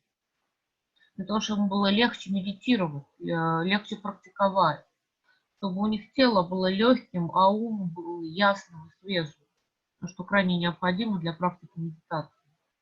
Вот поэтому мы это делаем, да, поэтому мы это делаем, и поэтому, значит, когда вы принимаете на себя однодневные махаянские обеты, 8 обетов Махаяны, и вы тем самым отказываетесь от ужина, исключением составляют те люди, которые нездоровы, которым врач предписал после ужина, например, принимать какие-то лекарства. Вот такие люди являются исключением. То есть вы можете принять этот обет на себя, но при этом вы можете поужинать. Это не будет нарушением обета, как я уже сказал, потому что вы нездоровы и принимаете лекарства. Тогда вы можете ужинать. Но что касается отказа от ужина в целом, да, это, пожалуй, самое сложное, что есть в этих махаянских обетах, однодневных махаянских обетах. Но это всего лишь дело привычки. Если вы, например, возьмете себе за правило, с обетами или без, отказываться от ужина, вы увидите результаты. Вы вообще должны смотреть на результаты. Как вы вот после однодневного соблюдения обетов Махаяны, как вы себя почувствуете, как вы проснетесь. Вы увидите рассвет, прекраснейший рассвет. То есть имеется в виду, когда вы принимаете обед, вы увидите прекраснейший рассвет, вы услышите пение птиц. У вас перед вами будут все краски утра, которые вы обычно просыпаете, если вы просыпаетесь поздно, не к моменту принятия обеда Махаяны. То есть вы увидите, перед вами будет начинающийся день. Вы вдохнете свежий воздух. Это будет так прекрасно. То есть вот все это вы ощутите на себе. Это вот одно. Затем, вот мы, например, боимся обетов. Да? Мы боимся соблюдать эти обеты даже сутки, хотя они длятся всего 24 часа, не более того. Через сутки они будут завершены. Вы будете опять свободно делать все, что хотите, вы не будете ничем связаны. Но почему-то мы при этом не боимся давать обещания на всю жизнь. Например, мы даем обещания друг другу. Я тебя никогда не покину, я всегда буду с тобой. До последнего моего вздоха я буду с тобой. Вот мы как-то так раздариваем эти обещания друг другу, совершенно не понимая, что хотя мы даем их на всю жизнь, но при этом мы даже не думаем о том, что мы их можем в любой момент нарушить. Для нас это почему-то не имеет такого большого значения. Это, по идее, обет на всю жизнь. То есть обещание на всю жизнь, оно является очень важным обещанием. Тем не менее, мы его постоянно нарушаем. То есть мы не следуем своим клятвам, которые мы даем. А здесь дело всего лишь в одних единственных сутках. Подумайте, задумайтесь об этом. То, что мы собираемся соблюдать всю жизнь, неужели мы не можем соблюсти это всего лишь на сутки? Это не такой большой срок, 1 сутки. И что касается других обетов, помимо отказа от ужина, я думаю, что самый тяжелый обет – это отказ от ужина. Потому что другие обеты соблюдать гораздо проще. И причем, когда вы отказываетесь от ужина, вы все равно можете пить. Вы можете пить чай, вы можете пить молоко, вы можете пить соки. Это все разрешено. И, например, молоко очень питательно. Если вы вечером выпьете молока, горячего молока, там какого, то у вас будет чувство сытости. Вы не будете себя ни в чем ущемлять таким образом, да? Вы просто отказываетесь от твердой пищи. И это дело, как я повторяю, это дело привычки. Потому что когда мы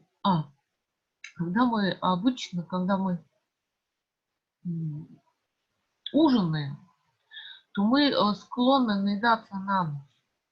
Мы склонны наедаться. То есть самая тяжелая пища у нас это ужин. То есть мы можем пропустить завтрак, мы можем пообедать там чем-то бутербродом. Но вечером мы чувствуем голод, и мы наедаемся больше всего. Это отражается на нашей фигуре. Не только на самочувствии. Это отражается на нашей фигуре. У нас начинает выпирать и живот. Нам становится даже стыдно выходить на улицу. Люди будут смотреть на нас, на наш огромный живот. Вот это тоже одна из причин. Неужели мы не хотим быть красивыми и привлекательными? Это тоже одна из причин, почему все-таки ужина надо избегать, по хорошему счету. Надо взять это себе за привычку, но это вопрос привычки. Что касается остальных обетов, то, например, обет для женщин, да, не надевать украшения и не брызгаться духами, не пользоваться косметикой. Как я уже говорил, кажется, но вы еще до принятия этого обета можете накраситься, вы можете наложить тональный крем, вы можете, там, я не знаю, побрызгаться духами. Это до обета. А после обеда просто не надо носить косметику снова и снова и брызгаться духами снова и снова. Вот такой тоже есть вариант, если вы не представляете себя без косметики и духов. То есть это сделать до принятия обеда. Таким образом, как вы понимаете, в этих обетах нет ничего, чего можно было бы опасаться. То есть, как я уже сказал, они для вас благотворны, и вы можете убедиться в этом сами, как вы будете себя чувствовать. А такими небольшими, я бы сказала, ограничениями в течение одних суток. Вы можете сами это проверить на своей собственной жизни. Полезны они для вас или нет, или они для вас мучительны. Но обычно оказывается, что все не так. И еще раз повторяю, сравните этот обед, который длится всего сутки, 8 обедов Махаяны, да, или дневные, или сojong, как называем, сравните их с обещаниями, которые мы раздариваем другим на всю жизнь и нарушаем потом. Что легче соблюдать?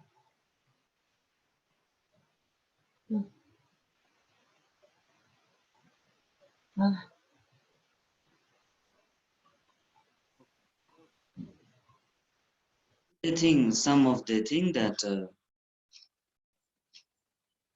lunch, that how to, I mean, there's a question that about the lunchtime. I mentioned it already, but still it's better to talk. So the lunch is like,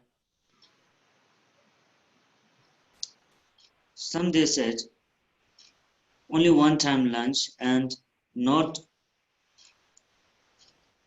allowed to, what you say, not allowed to request lunch. It's only for these monks. Monks are not allowed to say that they want again. It's not like that. You know, they also can say if they want that the lunch is like only limited lunch is only for the monks. No, it's not. The main thing is that when after the vows, after the promises you have taken, and the lunchtime when you're going to eat a lunch, and if you are in home alone, nobody's there for serving, and then from the beginning you should put enough food, enough meal into your plate according to your stomach, that how many that you will be able to eat. According to your stomach, you can fill up your plate and then have it. Yeah. And if there is someone that who can serve for you, then it doesn't matter. You just sit on the side where you are, and you can request to them to bring again and to put more. So it's allowed it. It's not like that only one plate that is necessary and after that you should not eat. It's not like that. You can fill up your plate again and again by someone else. If there is no some other people, there's a way that you can maybe you can keep all the foods in front of your table and you can just put it by yourself and have it. There is no any kind of arguing about it. Еще я хотел сказать по поводу Sign of the waking up and going here and there, that now you have enough. Your stomach has enough. So it means that. So that's why once you have sit, you can eat how much you want. That's all.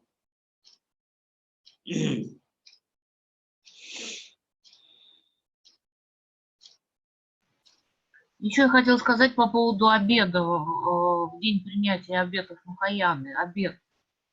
Было высказано мнение, что есть такое правило, во-первых, есть такое правило, что когда ты уже сел обедать, то ты не можешь встать со своего сидения за добавкой. То есть, когда ты встаешь со своего сидения или со стула, где ты там сидишь, твоя трапеза считается завершенной. Вот такой обед, да, существует. То есть правило во время обеда. То есть ты сидишь, когда ты закончил только есть полностью, закончил свою трапезу, тогда ты можешь встать. Если встал, то действительно уже все. То есть ты не можешь доедать уже то, что у тебя на тарелке. И было высказано мнение, что это правило существует для монахов в монастырях. Для того, чтобы они не бегали за добавкой. Да? Для того, чтобы они не бегали за добавкой. Для того, чтобы ограничивать их в еде. Это не так. Это совершенно не имеет отношения к тому, что там, чтобы монахи получали добавку или нет. Монахи в монастырях действительно могут получить добавку, если они не наелись, если еда остается. Так что это не связано с какими-то монастырскими правилами и с ущемлением, ограничений монахов в еде. Если вы принимаете обет Махаяны в домашних условиях, если у вас есть кому из членов вашей семьи подложить вам добавку, вы просто сидя на стуле, когда вы обедаете, вы просто просите их добавить вам что-то в тарелку. Если уже у вас никого нет, вы можете положить себе еды достаточно для того, чтобы наесться. Вы же сами знаете, сколько еды вам нужно, чтобы наесться. И либо вы можете эти кастрюли и сковородки с уже приготовленной едой поставить на стол. Спокойно есть и докладывать себе из этих кастрюль и сковородок. То есть здесь нет ущемления какого-то в еде. Когда мы едим вот этот вот обед во время принятия обетов Махаяны или Нюнгне, то мы можем есть неограниченное количество пищи в обед. И нет никакого намека на то, чтобы мы во время этого обеда себя ограничивали. Просто существует такое правило. Не вставать, когда ты сидишь и трапезничаешь во время принятия обеда.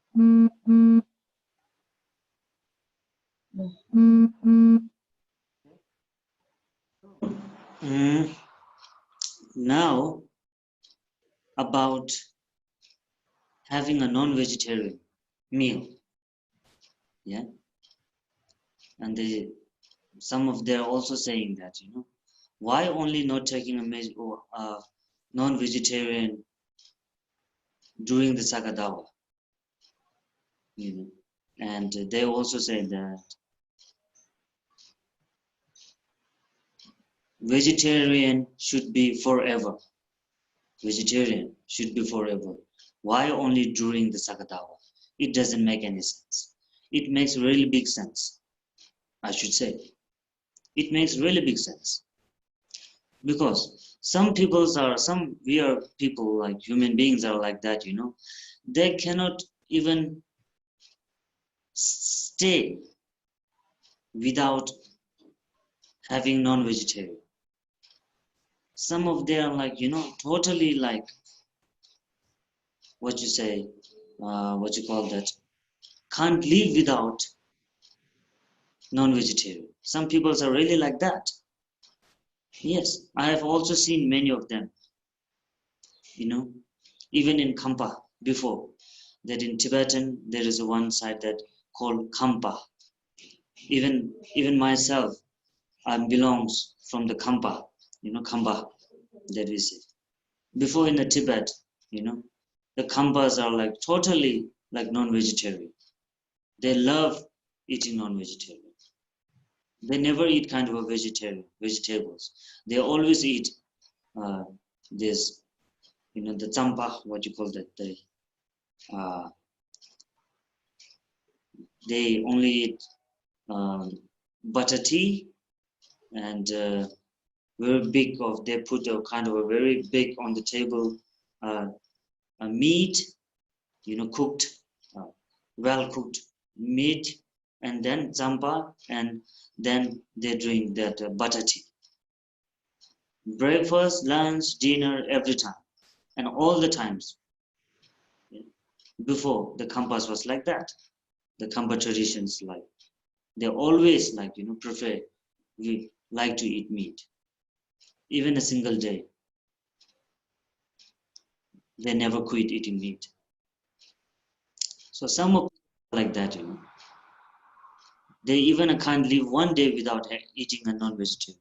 So for those people, that especially request to only for during this Saka Dawa time, please don't eat non-vegetarian. Please, requesting them to be a kind of vegetarian, for only for those that who cannot ever live without non-vegetarian meal.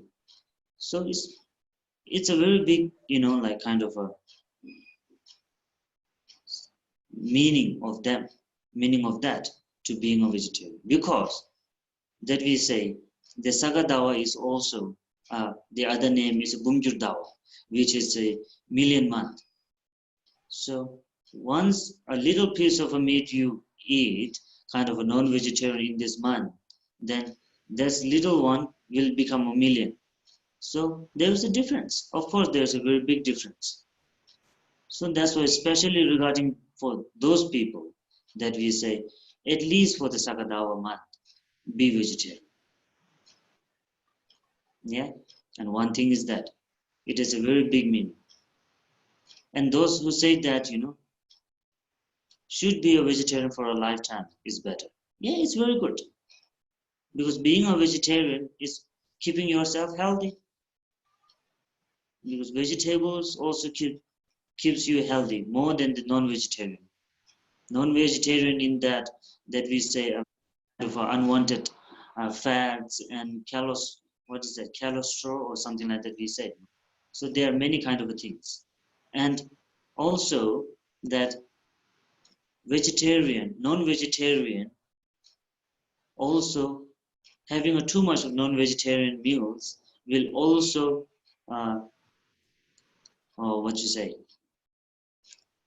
also makes your life shorter.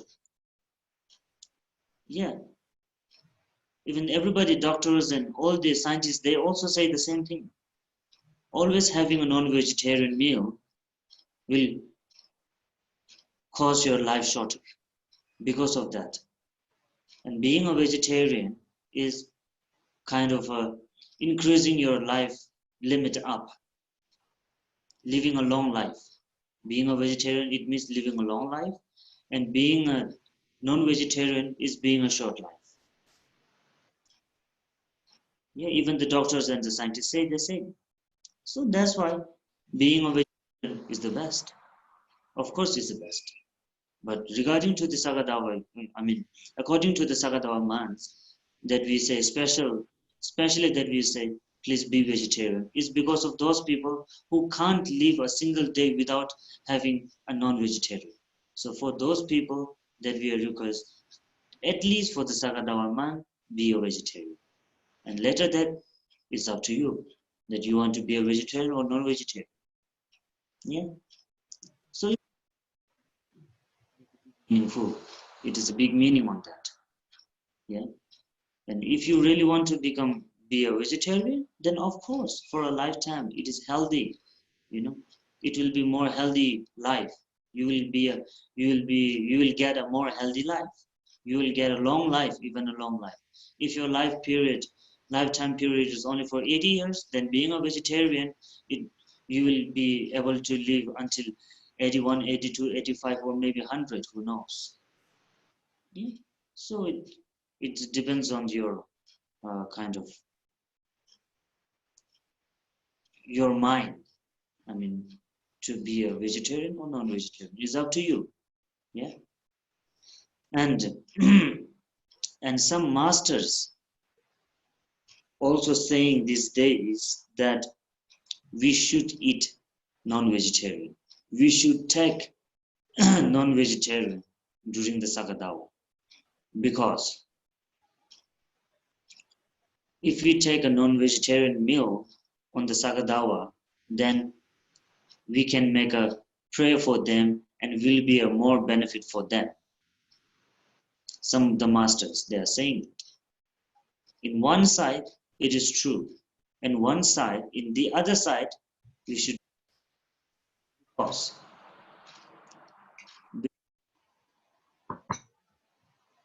Those like, having a non-vegetarian and then aspiration, doing an aspiration, and then will be benefit for them. These days, I should say, it's really difficult. It's really hard. For that, we have to be a pure from the heart, pure from all the negative things. And we have to have the power, we have to have the power to, we have to have the power to send those animals, those dead animals to the pure land. Do we have the real power in ourselves?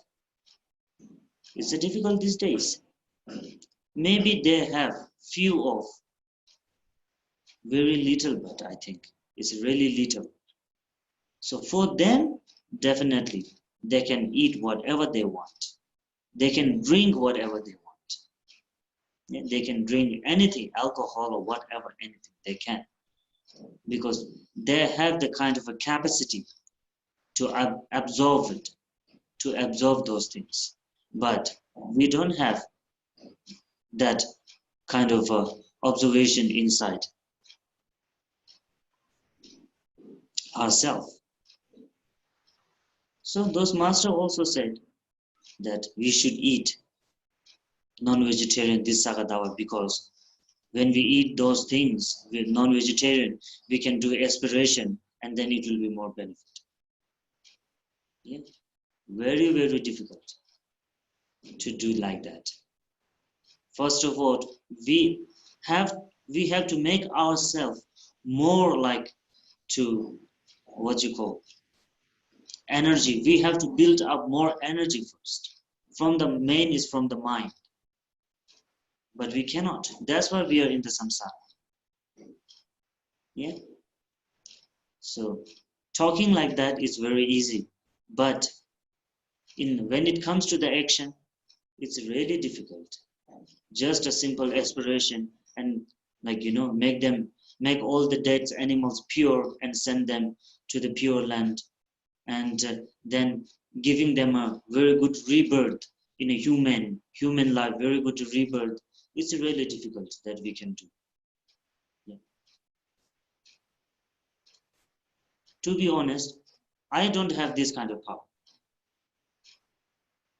To be honestly, I am a Rinpoche and I'm something that everybody believes that I'm a reincarnation. I'm the one of the reincarnation. But honestly, I can't do that too. Because I don't have those powers. Those who say that they have a power, I really do appreciate for them. But we people, it's really difficult.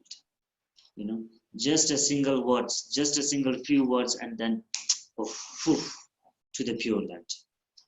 It's quite difficult. For that, we have to build up many things. We have to cut off those negative things, those attractions, and those ignorance and everything, that whatever we have filled up in our life. First of all, we have to cut off that. And then later, then we might be able to do that immediately in 1 second. One day we might have the power. But now it's really difficult to say that. So I should say better not to do. It's just pulling down your leg by yourself. That's all. Those who master say that, because they have the power. Maybe they have the power. Who knows? Because we people cannot judge each other, what they're really inside. We cannot judge their mind. We cannot judge their inner power. Of course we cannot. Yeah, we cannot judge each other. So that's why we should not say any bads about them. We should respect. And of course we should respect and we should appreciate for their advice. But we have to think ourselves that for myself, in myself, I really have the power or not. Just judge yourself. Better judging other. Judge yourself. He said like that, it's okay. This is on his way. It's okay. We appreciate it. But when it comes to myself, I really have the power or not to just doing a simple inspiration and sending them to the pure land or giving them a very good next human life and like that. Do I really have the power? Question it. If you have the power, then of course you can do it. If you don't have the power to do that, then better don't go it. Better don't do it. Because it's just, as I said, that it's just pulling your leg down by yourself. That's all. Yeah. So think about it. И следующий вопрос касается вегетарианства. Следующий вопрос касается вегетарианства. Некоторые люди говорят, что смысла соблюдать вегетарианскую диету во время Сака Давы нет, потому что если ты хочешь быть вегетарианцем, то должен быть вегетарианцем все время, а не только на 1 месяц во время Сака Давы. Но это не так. В этом есть большой смысл. И почему? Потому что существуют люди, которые вообще не могут ни дня прожить без мяса, мясоеды, да. Вот, например, у нас в провинции, восточной провинции Кхам, в Тибете, я тоже из провинции Кхам родом, и там люди просто не представляют себя без мяса. То есть вся их еда, то есть они вообще не употребляют в пищу овощи. Вся их еда состоит из цампы, ячменной муки, да. То есть они пьют масляный чай, тибетский чай, масляный чай, и мясо. То есть они готовят мясо, тибетский чай, цампа, и в этом состоит вся их диета. То есть они не представляют себя без мясной пищи. Поэтому для таких людей которые не могут отказаться от мяса, хотя бы если раз в году, в течение священного месяца Сака Дава, они откажутся от мяса, то для них это будет очень и очень благотворно. Потому что, как я уже говорил,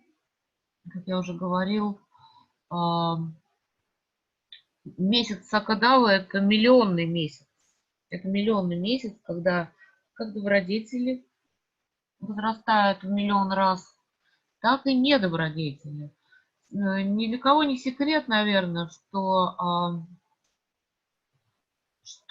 поедание мяса включает в себя убийство животных, и поэтому, прямое или косвенное, да, это все-таки создает нам негативную карму, употреблению в пищу мяса убитых животных.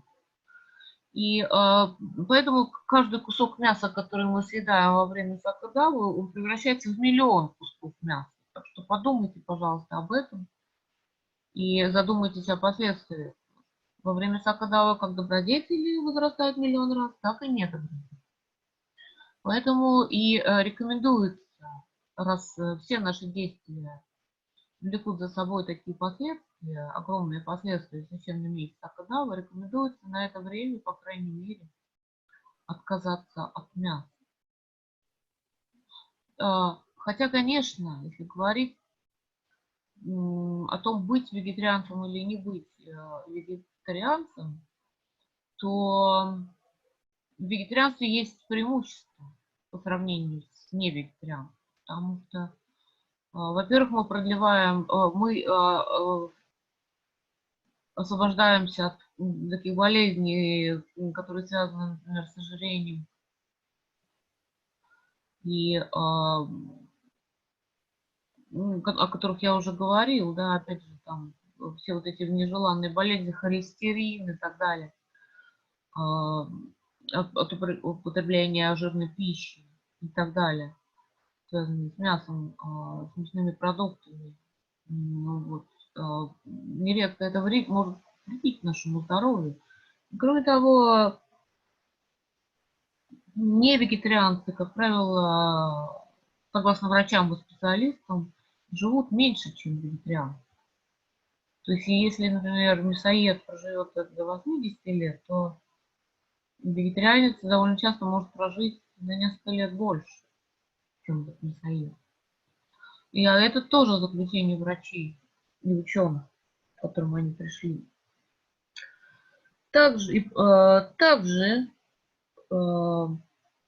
Поэтому вегетарианская диета, во-первых, улучшает ваше здоровье, делает ваше тело легким, и, соответственно, вот как я уже сказала, она может продлить вам жизнь. Также некоторые ламы говорят, что во время сакадавы лучше есть мясо. Почему? Потому что когда вы едите мясо, но перед тем, как вы его съесть, вы читаете молитву, определенную молитву, устремление совершаете, то этому животному становится, то есть вы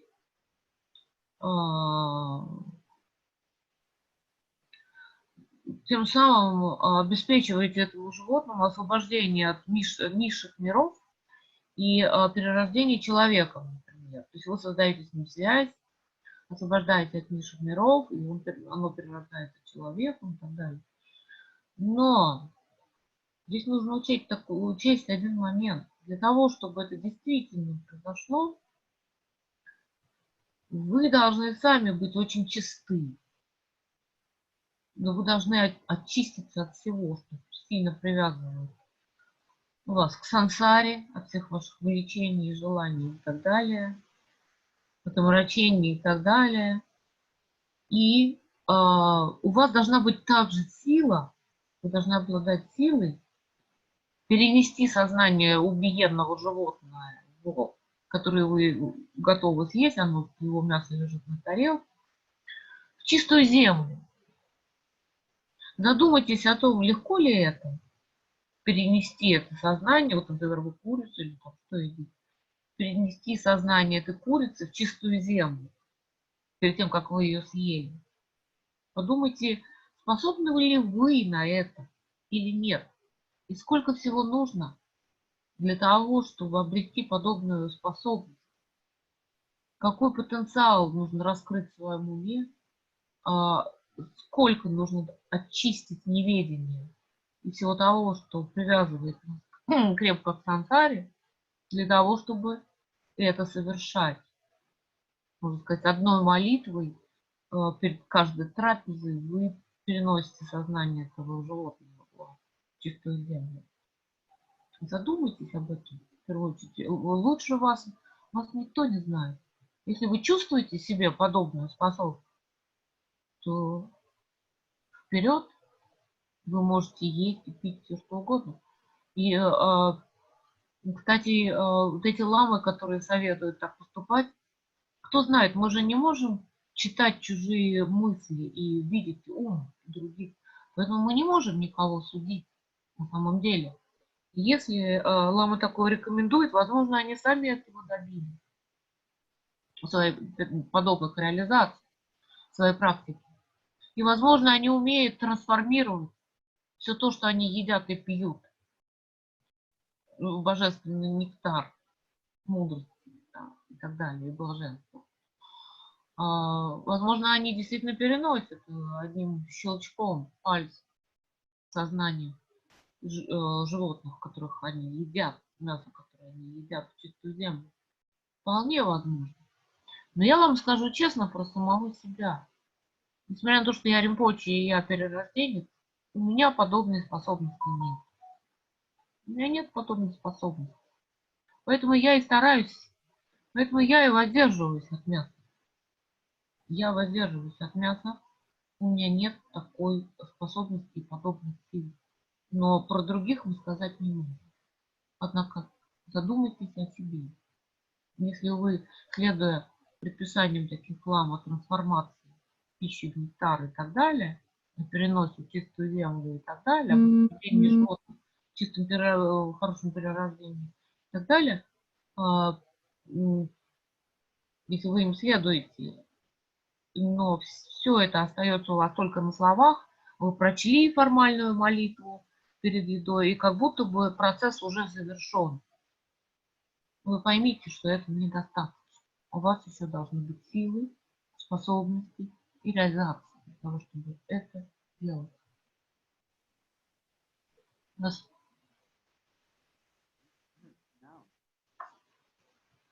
Another question also.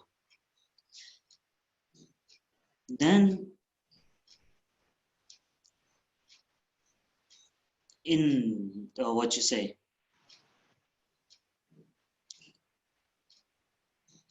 if it is like that we cannot, like one, what you say, that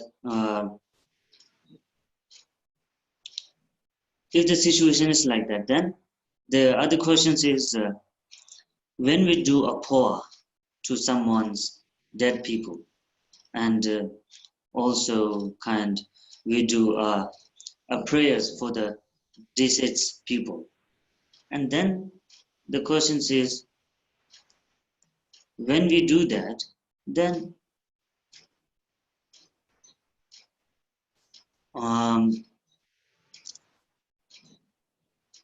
they won't, they will really get to the pure land, or yes or not, and then they will really get a good rebirth or not. Yeah, it's like that. Now there's a questions about it, because we have talked about that,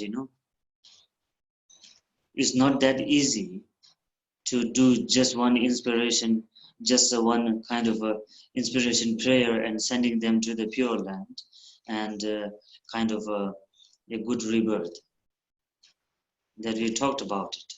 And now the other questions is, and then does the prayer really mean to them or not?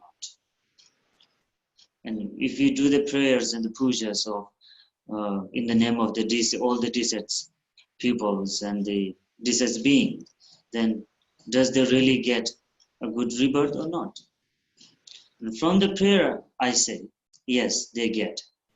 And from the poa and also the special that we say Changwa prayer, the desert prayer for them, that really benefit for them. From that we can do something for them, you know. But for that purpose also, yeah, those who have I mean date, you know, who date, uh, who's no more, the beings are like dead or like something else. When you do the according to the prayer, according to the texts, and also that we say uh, the spirit or the souls, you know, the soul. When we do the prayer, they come, the spirits, and they come, and they understand all the texts. They understand all the meanings, what we are like reading it, what we are talking to them. Yeah, and then according to that prayer, and also it is also dependent. It also dependent on that the other. I mean the other being that who is for whom that we are doing the prayer. That also should have been done some good karma to get a good rebirth. You know, if you do for example, if you do a prayer for the slaughters, you know, the slaughters, and we do a pour for the slaughters, and then we say, uh, the slaughters really get into the pure land or not? Yeah, there is a big kind of a, you know, situation over there.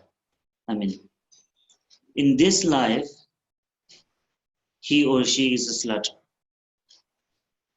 and for sure that in this life that he has not done a good karma to get a good rebirth, and or to get the pure land, to get into the pure land. Obviously not in this life, but also the case that in his many generation in the past should have done some good karma. Yeah. So according to their past lives, that which has done a good karma, so from that good karma, he will be able to get a chance to born in pure land, and maybe he will be able to uh, get a good human life in the next. It should be possible. Not only from the one side from where we are doing prayer, even from the other side, he also should been done something good karma to get a pure land, to get a good rebirth. So this is very important that we have to know that the needs from the two sides, not only dependent on the Rinpoches, or not only dependent on the lamas who are doing the prayer for them. Yeah, even from the other side, he or she or any of the being is dead. You know, they also should have been done some good karma to get rebirth in a pure land or maybe in a human land. This also very needed. It should be very important that we have to understand, because recently just now we have talked about that, you know, it is not that easy to do just a single inspiration prayer and sending them to the pure land and giving them a rebirth. So after hearing that, I think should be this questions comes into our mind. Then what is if there is no any kind of a power, then why we have to do such kind of a prayer in the name of the all desert beings? Then there shouldn't be any kind of a purpose to do that. Obviously the questions come. So that's why I'm saying, you know, from the other side also, he or she who has passed away should have been done something good karma in this or maybe many in the past life. So according to the good karma, when it calculate all together, and from that kind of thing, they will get they will get supposed to be in a pure land, or they will be able to rebirth in a human realm. again. So, and also from that and from ourselves that we are doing prayer for the in the name of them, that we are doing it, and from the other side also, when it comes together, when it combine together, then it will be more fruitful for them to get into the pure land. So that we have to know about very clearly, because after hearing such kind of things that we have a kind of a negative mind also, then we'll be also have a chance to think about. And so then Rinpoche already said that. So now whatever we do kind of a prayer in the name of those dead peoples is a useless, because Rinpoche just said that because he don't have a power. Yeah, people should be thinking like that. Yeah. So for them, openly, I'm saying openly. Yeah. Even from the other side also have been done some good karma. And from ourselves, we also pray and we do poa. So when the poa, when the poa and their good karma, when it join together, when it comes together, so then they will get into the pure land. Or if they have not done good karma to get into the pure land, then with the support of the prayer and the poa, they will be in a hell realm. They will be definitely rebirth in a human life. That is for sure. From the poa and from the ritual prayers. So that is for sure, and that all of you have to understand it.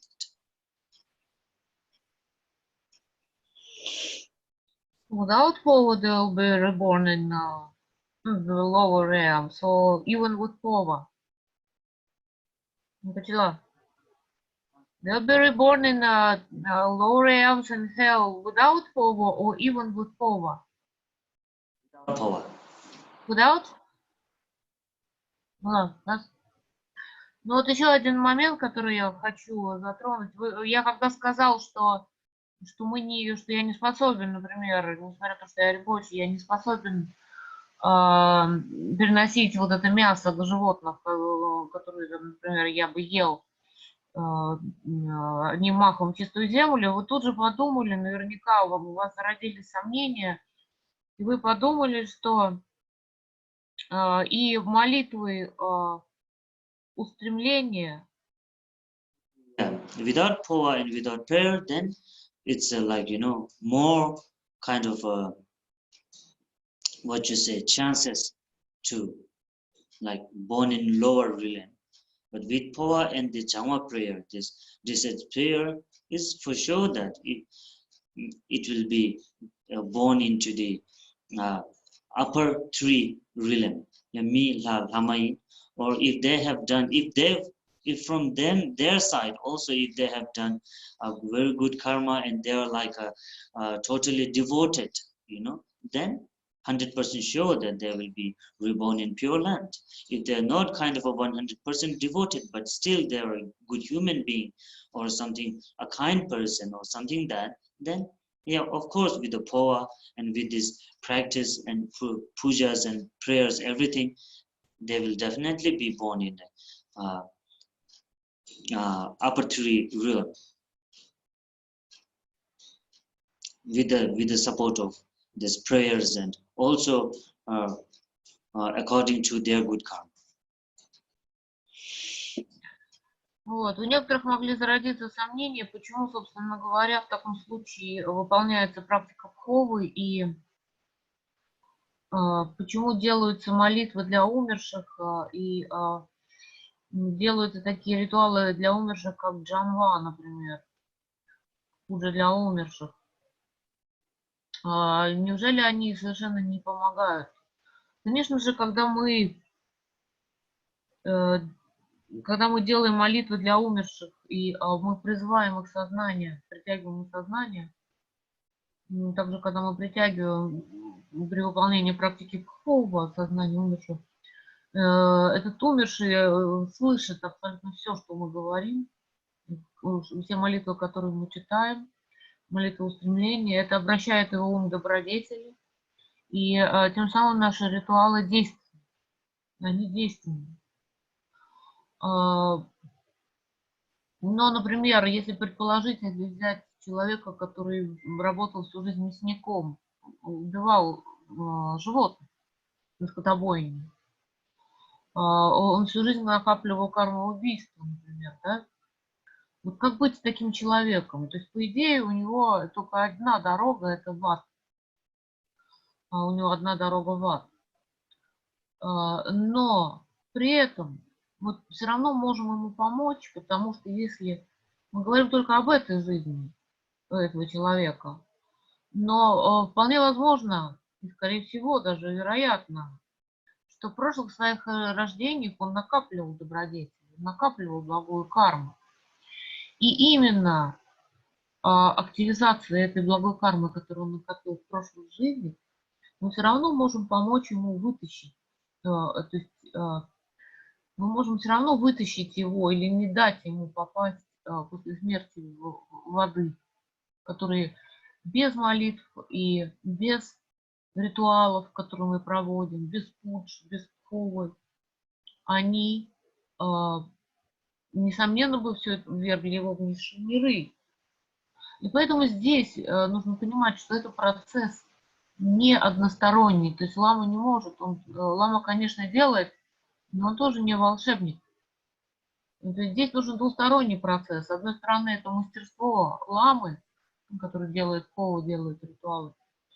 А с другой стороны, если человек накопил какие-то добродетели, если у него есть вера и преданность, при жизни была вера и преданность, то тогда у него очень большие шансы. Когда эти два момента соединяются, то очень большие шансы попасть. Если он был очень преданным и верующим человеком, то попасть в чистую землю. В противном же случае он попадет в высшие миры. Ну, то есть он будет освобожден от трех низших миров. Он станет либо богом, либо полубогом, либо человеком. Но для этого, так сказать, необходимы вот это вот двусторонний контакт, двустороннее взаимодействие. В противном случае, и если бы, допустим, какой-нибудь мясник или убийца умер, и ему не оказали бы никакую духовную помощь, то у него только один путь – это в ад. С этим никто не спорит.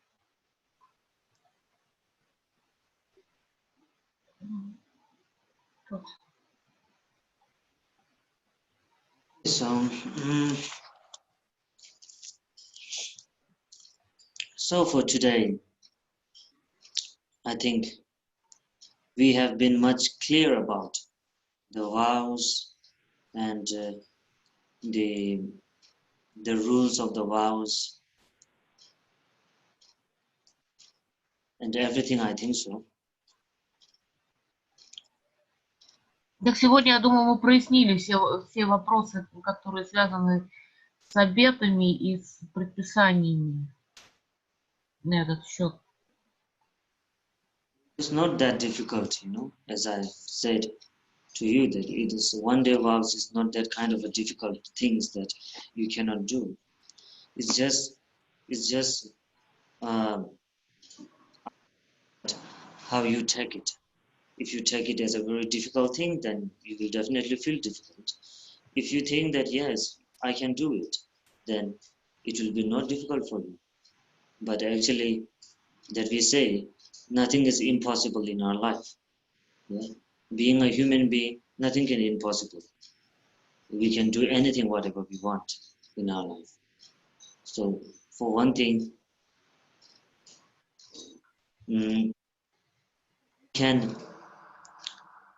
if we can kill some other, then why should we can't take the vows for one day? If we can harm other, then why should not we take our vows for one day? Because taking vows is more easier than the harming other. Harming other makes many difficulties, but taking vows for oneself day, it's a benefiting yourself. So Mm, and also one thing I would like to say that I'm always saying it, and still I'm kind of repeating it. Listen to everybody, you know. Listen to everybody. We have to listen to all the peoples, good or bad. But have to decide by yourself. At the end, the deciding is not by other, it has to be by yourself. So listen to everybody, but don't decide immediately. Listen and then have to think properly. What they are talking is really meaningful or not meaningful. Does it really benefit or not? Yeah. So it's very important to what you call that mm, uh, it is very important to do research everything. Even the Buddha Shakyamuni said that it is not necessary, it is not important that whatever I have said that you have to follow. Even whatever I have said, first you have researched it by yourself, whether it is benefit or not. If you feel that it is benefit, then only you will follow. Otherwise, it's not necessary that you have to follow. It's all on it's all upon you. He also said that. So that's why we are not here something that we can uh, all of us have a free for think, free to decide, you know. So that's why we should not even say to other that you have to practice. We can only say that you should practice. That's all. But doing practice or not, it's upon him or it's upon her, that whoever it is. We only give suggest. We cannot decide other. We only give suggest to other. That we have to understand that. So maybe new to Buddhism, and yeah, I say sometimes I give teachings or I say something to you all, but in the middle way, somebody comes suddenly and they announce such strange things and then make you confused. So for them, I should say, you don't have to confuse. Just listen to them, whatever they're saying, but decide what is benefiting for yourself, for your mind. Okay? So that's why let them say it doesn't matter, but don't argue with them. If you try to argue with them, then you uh, will going to be vanish your peace mind. Yeah. Whenever you argue with other, the argue will never finish. Once argue, then the other person will reply, and then again you will keep replying, and then other person will reply.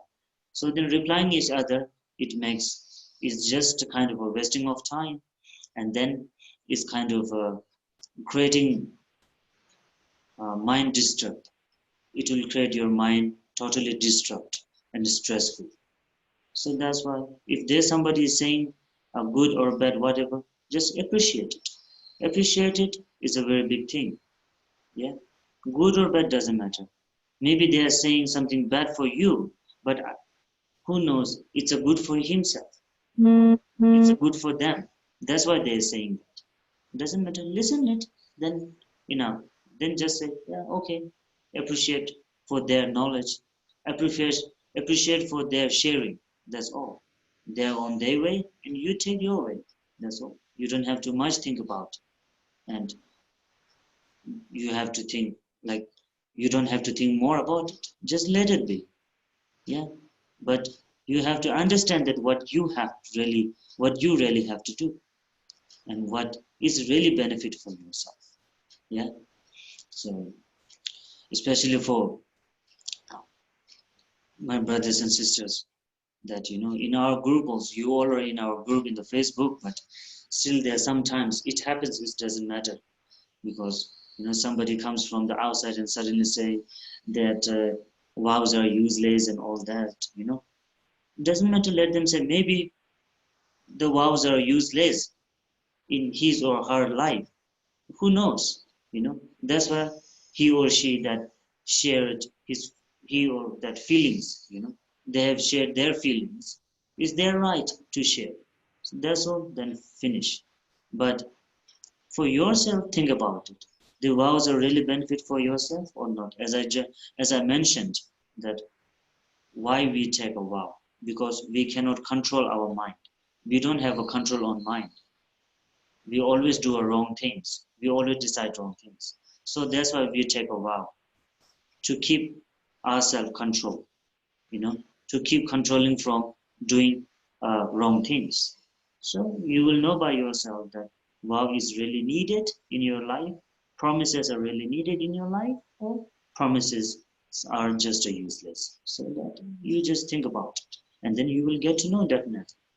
And if you are kind of wish to take a vow, then uh, on the 8th of this month, on the 8th auspicious day, so it will be a kind of early morning for you guys, and those who are willing to take the vows, then for them, I will give you a vow uh, through the same as this conference from the Zoom conference, okay? Yeah.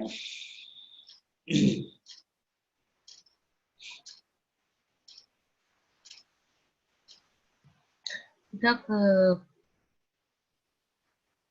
задумайтесь о том, то есть все зависит от вашего состояния ума.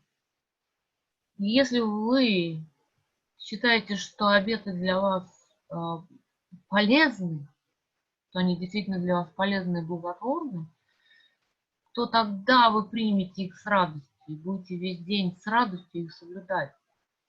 Если же вам кажется, что эти обеты лягут на вас тяжким бременем, хотя они длятся всего 24 часа в сутки, чуть ли не половину из которых, наверное, вы проспите, может быть, чуть меньше, то тогда вам будет невыносимо тяжело, и для вас они станут пыткой. Все зависит от нашего настроя, все зависит от состояния нашего ума. И подумайте, например, о том, что вы можете, например, кого-нибудь убить человека даже.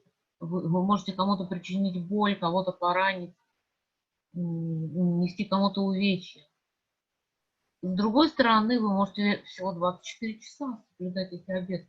Что легче? Убить, нанести увечья, поранить, причинить боль? Или 24 часа в сутки соблюдать обет, который является невероятным благом для вас самих, поскольку они контролируют, обуздывают ваш ум от негативных эмоций. И благодаря этому также вы сможете помогать другим, отказываясь от причинения им вреда и так далее. Подумайте, что легче, что проще. Соразмерьте вот эти вещи. Неконтролируемое поведение, которое может привести вас к тяжелым последствиям для вас самих и для вашей кармы. Либо одни благотворные, крайне благотворные для вас сутки в вашей жизни. Подумайте об этом.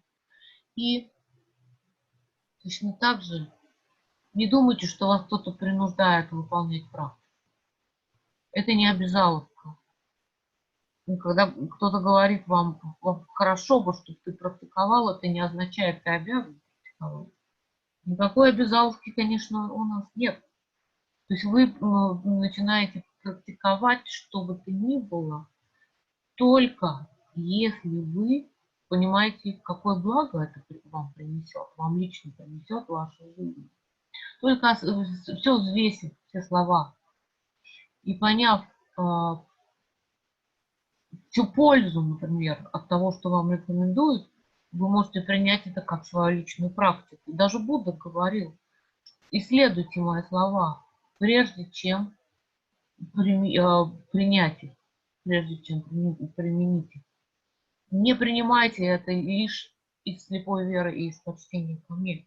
Это слова своего Будды.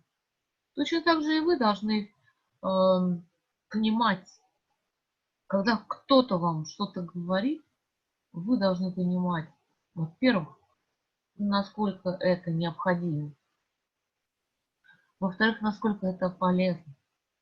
То есть, конечно же, я всегда говорю, слушай всех, но решай самостоятельно. Решение принимать только тебе, а никому другому. Ведь это твоя жизнь. Поэтому ты можешь выслушать любые точки зрения, любые мнения, но в конечном итоге решать тебе самому. И вы точно так же можете прислушиваться к словам других людей. Мнений множество. И вот, например, опять же, я рассказала о том, о важности обетов во время Сака Давы. И все те люди, которые слушали мое последнее учение, о Сака Даве и об обетах, мы все это услышали. И также были сделаны заявления по поводу обетов в группе, объявления, точнее, были посты про обеты. Но кто-то пришел и стал высказывать свое мнение об этом, о том, что обеты бессмысленны и бесполезны, что это все мусор и так далее. И я бы не хотел, чтобы такие вещи повергали у вас какое-то смятение или пугали вас, или настраивали вас совершенно на другой лад. Потому что, конечно же, любой человек может прийти, любой человек может написать в Фейсбуке свое мнение, выразить свое мнение. Но просто это читается, не надо спорить с такими людьми даже, потому что этот спор будет нескончаемым. То есть вы скажете что-то, вам что-то ответят, потом опять вы, опять этот человек, и так это все будет только вызывать у вас негативные эмоции, будет только вас смущать. Поэтому со спокойным умом вы слушаете любую точку зрения. Все люди имеют право на свою точку зрения, понимаете? Но решение в конечном итоге принимать вам. Размерьте все, что вам принесет больше пользы. Отказ от обета или соблюдение обета. Такой священный месяц, как Сакадава. Я думаю, что я уже описал все преимущества от этого. И в заключение хочу сказать, что восьмой лунный день по тибетскому лунному календарю, какое-то у нас число будет. Это у нас будет 30 мая, что ли? Будет у нас, наверное, 30 мая, 8 лунный день. Сейчас я скажу вам, что это у нас будет. Минутку. Так, сейчас у нас 3. Так, 8 лунный день. Это будет 30 мая. Это день Будды медицины как раз. Это будет 30 мая, день Будды медицины. Мы тоже выйдем в Zoom-конференцию с вами. И по вашей просьбе, по вашему желанию, я передам вам эти 8 обетов Махаяны, но вы должны помнить о том, что это будет очень рано утром. Это будет 2:30 в 3 часа утра. Так что состоится церемония принятия обетов Махаяны в 8-й лунный день. Готовьтесь к этому событию. Для желающих, естественно. Ну, как обычно. Не желающие, они не присоединятся. Вот. Who wish to take the vows on the 8th early morning, so I would request you to keep the text in the Russian language. It is written in the Russian language, the vows text. So keep the text. We can read together. Okay, we can follow the vows text together. So yeah, those who willing to take the vows on the 8th, so please keep the text with you that we can read. Я бы хотел попросить всех вас, кто захочет принять обет у Махаяны от меня 30 мая, 8-й лунный день, иметь перед глазами текст. Текст этих обетов выложен в нашей группе, и там есть тибетская транскрипция, и там есть русский перевод. Но я хотела бы, чтобы у вас они были перед глазами, то есть либо вы должны как-то распечатать этот текст, либо читать его со второго, например, устройства, если у вас есть смартфон и компьютер одновременно. То есть я хотела бы, чтобы вы повторяли за мной слова этого текста на тибетском языке, и чтобы мы в транскрипции, и чтобы мы вместе читали потом мантры и вот эти все молитвы, которыми сопровождается церемония принятия обетов Махаяны. Так что сделайте это, пожалуйста. So we'll see you on the 8th morning, okay? Так что увидимся рано утром, 8-й лунный день. Это будет 30 мая. Я еще объявление дам в группе, чтобы вы не забыли. Hope now you guys have clear the doubts and clear the fear of taking vows. I guess that too. Также я надеюсь, что у вас рассеялись все сомнения относительно обетов, и вы уже не боитесь принимать эти однодневные обеты.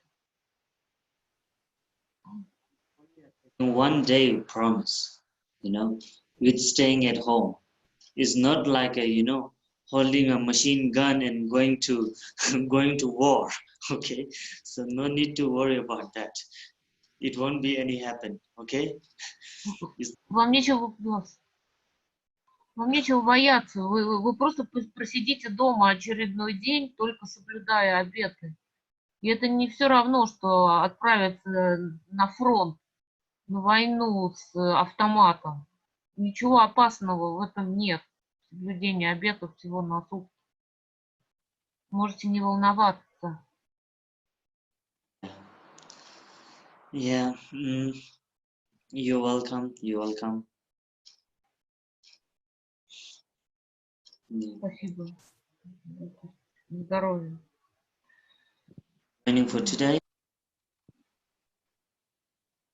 Topic is today. I just thought that it is quite important to clarify the doubts, because this is not kind of first time happening. During the many centuries, wherever the masters are there, great masters, and there are like thousands of students. In between the thousand of students, the one or two is like totally is like that. It comes automatically like that. And also this is kind of what you say. It's a very good to come like this, because if there is no any kind of people who creates something like a misunderstanding, and then we won't be able to like clear out deep, we cannot make it clear out very deeply. So even during the Buddha's time, in his sanghas, there are many sanghas of Buddha himself, and even in those sanghas, there are few of them sanghas are like that, who creates here and there, and like who creates doubt between that, So it was like, it's not kind of like a surprising thing. It happens in all over, all over, like, all over in this brothers and sisters there. Even in a family also they are like that, sometimes brothers always create a problem, and sometimes the sister always create a problem in the family also, like all over is like that. So yeah, it doesn't matter.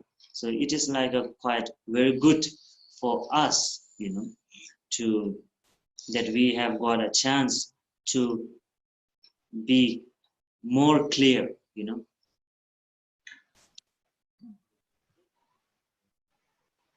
for this today, this session. I mean, this talking, this topic is because of that purpose actually, because somebody does that, and I get to know that some of the new our sisters and brothers are they are confused now that they should really take the vows or not, or like they also get confused. So I really thank to those people who create such kind of a doubt in our group. So because of that people, today we get a chance to make more clear about the vows.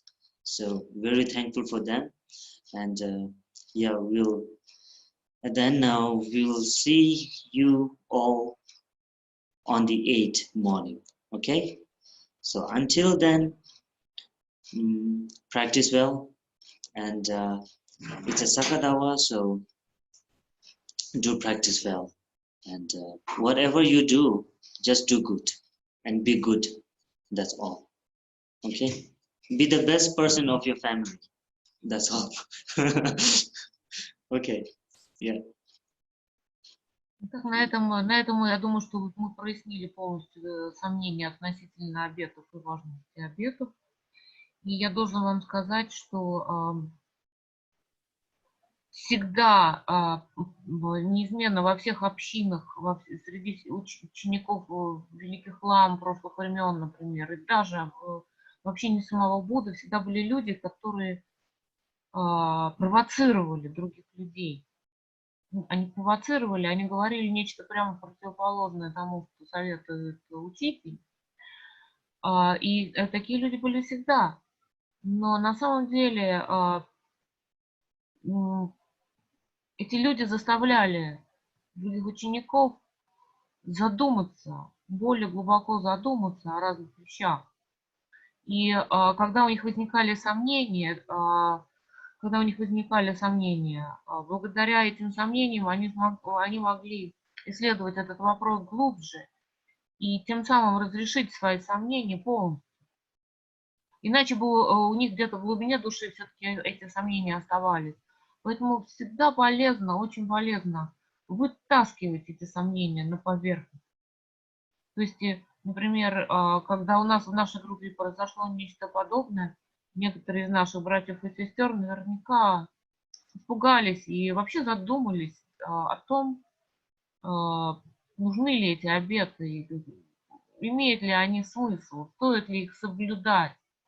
Но благодаря вот такой альтернативной, скажем, противоположной точке зрения, которая была высказана, мы смогли глубоко исследовать этот вопрос с вами сегодня. Мы вытащили на поверхность все возможные сомнения и страхи. Я надеюсь, что мы их устранили. Поэтому я хочу сказать очень большое спасибо тем, кто подвергает сомнению и высказывает противоположные точки зрения. Это очень нам помогает в нашем исследовании реально и буддийской практики. Так что спасибо вам большое за внимание. И увидимся в следующий раз, 8-й лунный день, 30 мая. Рано утром, 2:30, примерно 2:30 утра. Doesn't matter what the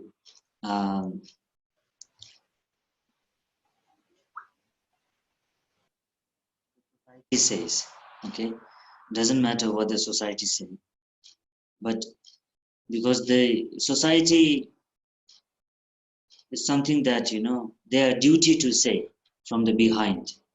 Society's duty is to talk behind. So doesn't matter whatever the society say, but for yourself have to be good, a good human being. That's all. And you have to know that you are doing a good or not, or you are doing a good or you are doing a bad. That you have to know by yourself. So whatever others say doesn't matter. That's all. Do practice by yourself. If society will say, ah, you are not having a dinner. Why? It's really strange. You are a really strange person. If they say like that, yes, okay, yes, I'm a strange person. That's all. Finish. Then you just walk on your way. That's all, okay? Yeah. И, также во время этого месяца Кадава, будьте как следует практикуйте. Это особенно важно сейчас. И все, что вы делаете, делайте хорошо. Будьте хорошими и будьте лучшим членом вашей семьи. Лучшим членом вашей семьи. Показывайте другим пример. И что касается общественного мнения, то у этого общественного мнения такая функция, такая задача всегда высказывать свое мнение за спиной или открыто, прямо. Вот. Общественное мнение всегда существует, вы не можете это как-то устранить или пресечь. Поэтому вы должны четко знать для самого себя, что вам важно, и следовать тому, что важно в первую очередь для вас. Если, например, вы находитесь в обществе, и вас кто-то спросит, а почему это ты не ужинаешь? С какой-то стати ты отказываешься от ужина? Ну, просто улыбнитесь и скажите, ну вот так вот я решил. Так что вас никто ни к чему принудить не может, и на вас не должно влиять общественное мнение. Делайте добро самим себе. Бujala, Jiva yore, Jiva kashi yore, Jiva yore.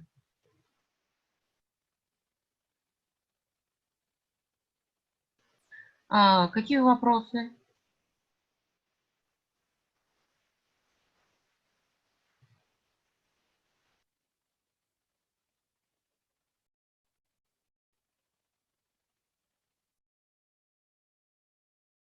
Yes.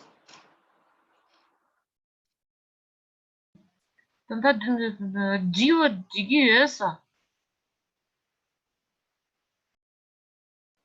Может быть, вы голосом произнесете вопрос голосом? Понятно. Можно произнести голосом, да? Здравствуйте.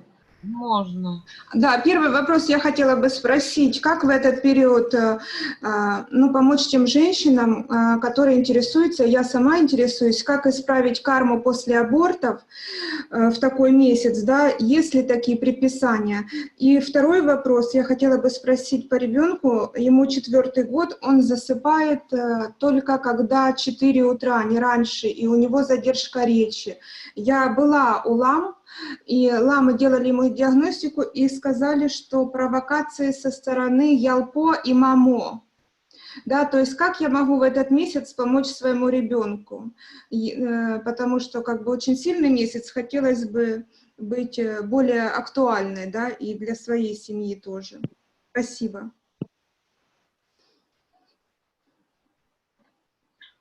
The first question is how to purify one negative karma after abortion. And the second question is that she has a small child. He is 4 years old, and he has difficulty in speaking properly, and also he can't fall asleep before 4 a.m. in the morning. So the question is, how could she? And some lamas told her that the child is influenced by Gilbo and Mamo spirit. So how could she especially help her child during the Saka Dawa time? He knows the mantras of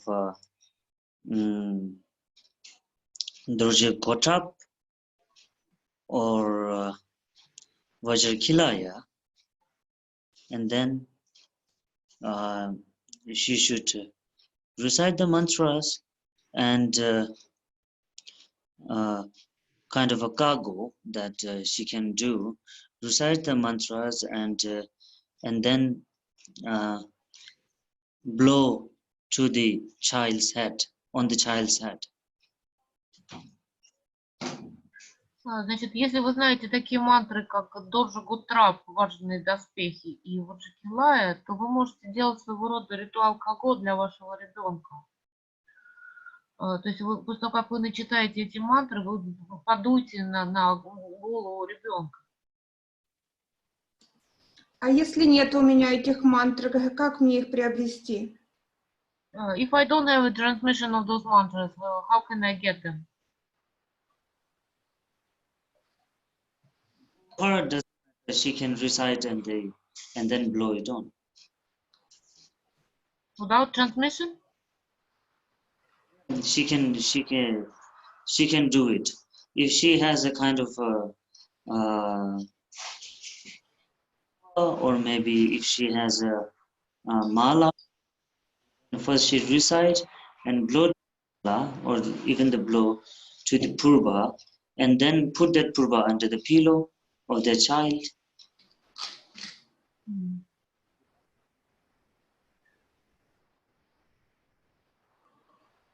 Вы можете, в принципе, без передачи их читать, но я вам хочу сказать, что у нас будет 10-й лунный день, у нас будет передача Ваджикилая, именно Ваджикилая. Если вы получите теперь эту передачу, вы можете читать передачи мантру Ваджикилая. Важные доспехи вы в таком случае можете читать даже без передачи. Но если у вас есть пурба дома, ритуальный кинжал пурба, если вы делаете практику Ваджикилая, то после этой практики не только дуйте на голову ребенка, но прислоните пурбу к голове ребенка, а после этого положите эту пурбу ему под подушку. Вот что я рекомендую делать. Хорошо, спасибо. А где можно взять этот текст на Ваджикилая? У меня есть пурба. Текст будет доступен. Текст Садхана Ваджикилая будет доступен скоро. Так что обязательно получите передачу Ваджикилая. Да, в общем, у меня ваджаные доспехи читать, Ваджикилая и Дордже, Дурхаб, да, Дордже. Доджа Гутрап это и есть ваджаные доспехи. Есть ваджаные доспехи. То есть я могу с интернета скачать и начинать читать, да? Доджа Гутрап есть в нашей группе. Ага, хорошо. Спасибо. А на тему абортов, как вот эти грехи замолить? Сейчас выключите микрофон. Хорошо. And thank you very much. She will do it. And what about abortion? What about abortion? Abortion.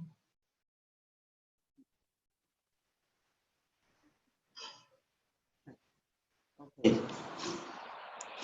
One thing that abortion, that is a kind of a big sin, dikbile, doing an abortion, you know. And but sometimes its situation is like that.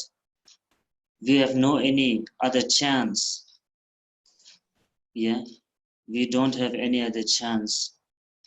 So, however, that we have to do abortion.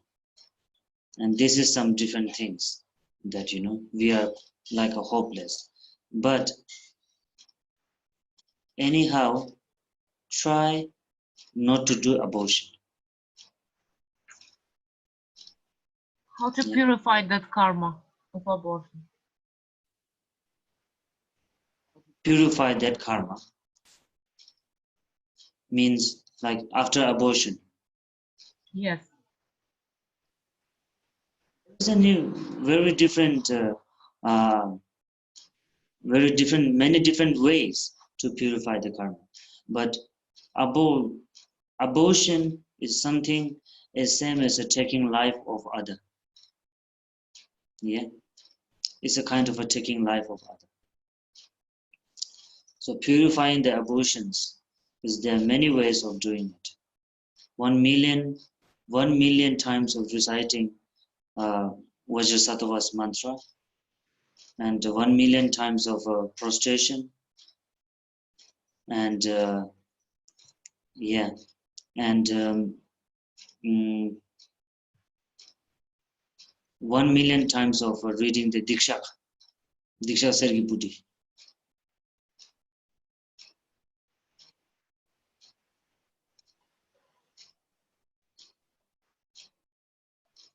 So of doing it.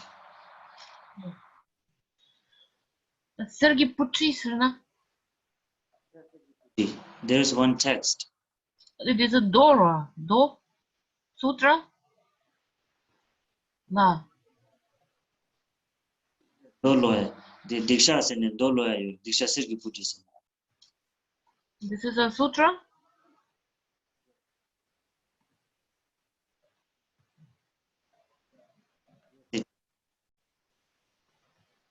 So, в общем, аборт это, конечно, тяжкое злодеяние считается. Это убийство приравнивается к убийству человека. Поэтому, конечно же, это очень тяжкое злодеяние.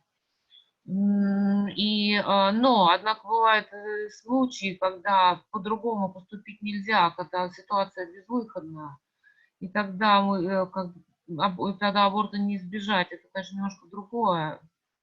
Что касается очищения от негативной кармы аборта, то существует множество разных способов это сделать. Ну, в частности, предлагается 1 миллион раз начитать мантру ваджрасаттвы, сделать 1 миллион простираний, а также 1 миллион раз прочесть очистительную сутру золотистого света, насколько я поняла. Она как раз связана с раскаянием. It's very simple as that, you know. When we do murder of someone, you know, the law give a very big permission. I mean, not permission, sorry, punishment. Yeah, the law give very big punishment, isn't it? So the same is that doing an abortion, also taking a life of others, is kind of a murder. You know, the one which you have in your stomach, you are killing it, you are throwing it out. So in the low side, it's like a criminal, but abortion we take it as a normal. But if we think deeply, then it is same as taking life of others. So you can think of it, that how kind of critical things is it, you know, abortion. Sounds it's kind of like really easy to hear that abortion, but doing abortion is none other than taking life of others, throwing life of others. So yeah. Итак, если мы кого-то убиваем, то нас преследуют по закону, мы подвергаемся уголовному преследованию. Но аборты почему-то в нашем обществе не считаются таким уж прям плохим делом. То есть, все относятся к ним нормально, это не противозаконно, сейчас, по крайней мере. Однако, если задуматься, то аборт это тоже убийство человека, это тоже отнятие чужой жизни. Мы должны это понимать. Also the result of doing abortion in that in next life we won't get a kind of again in a human life, we won't be able to get in a human life. And also, like if we born into the human life, then like kind of orphans, you know, the orphans, the kids are without parents, and we're born in like that. And another also that we will born in kind of a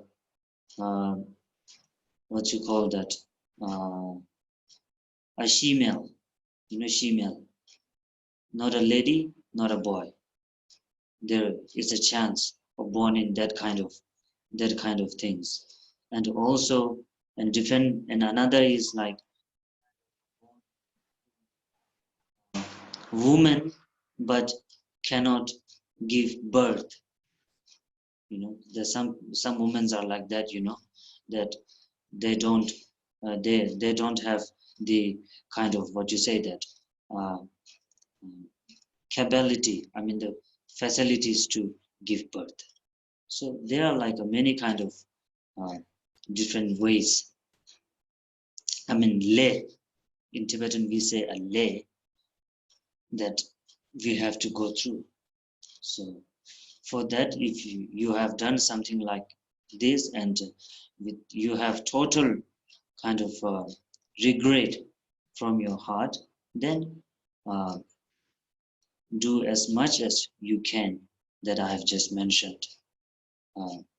Changbum, prostration millions, or which is that It's million or 100,000? Boom. of 100,000. You said million. Vajrasattva, boom, or there is also many different kinds that you have to do it. Не, Римпоче немного перепутал. Я думала, он сказал миллион, а на самом деле это 100 тысяч простираний, так что не падайте в обморок от миллиона простираний. 100 тысяч простираний, 100 тысяч мантр Ваджрасаттвы и 100 тысяч этой сутры золотистого света и практики раскаяния, практики покаяния.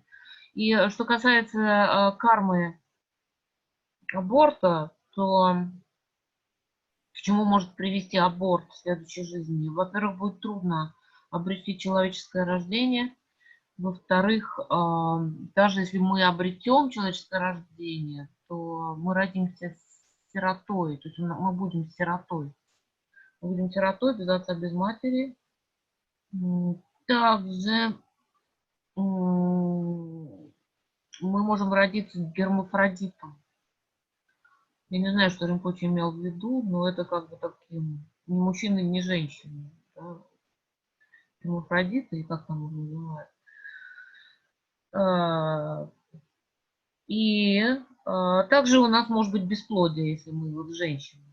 У нас может быть бесплодие. То есть существует много лея, по-тибетски это лея, по-русски это карма, кармические последствия, кармические плоды, к которым приводит аборт.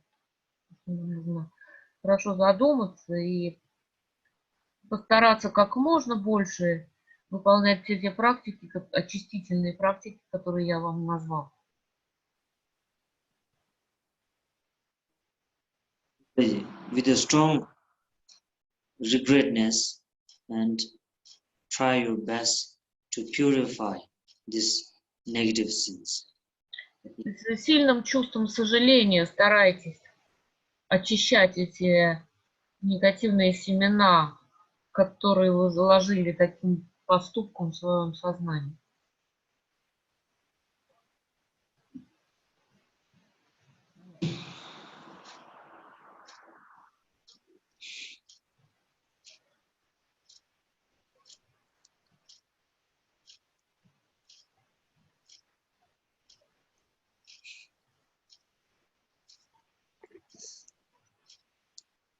Yeah. So done? Ну что, все? На сегодня все у нас?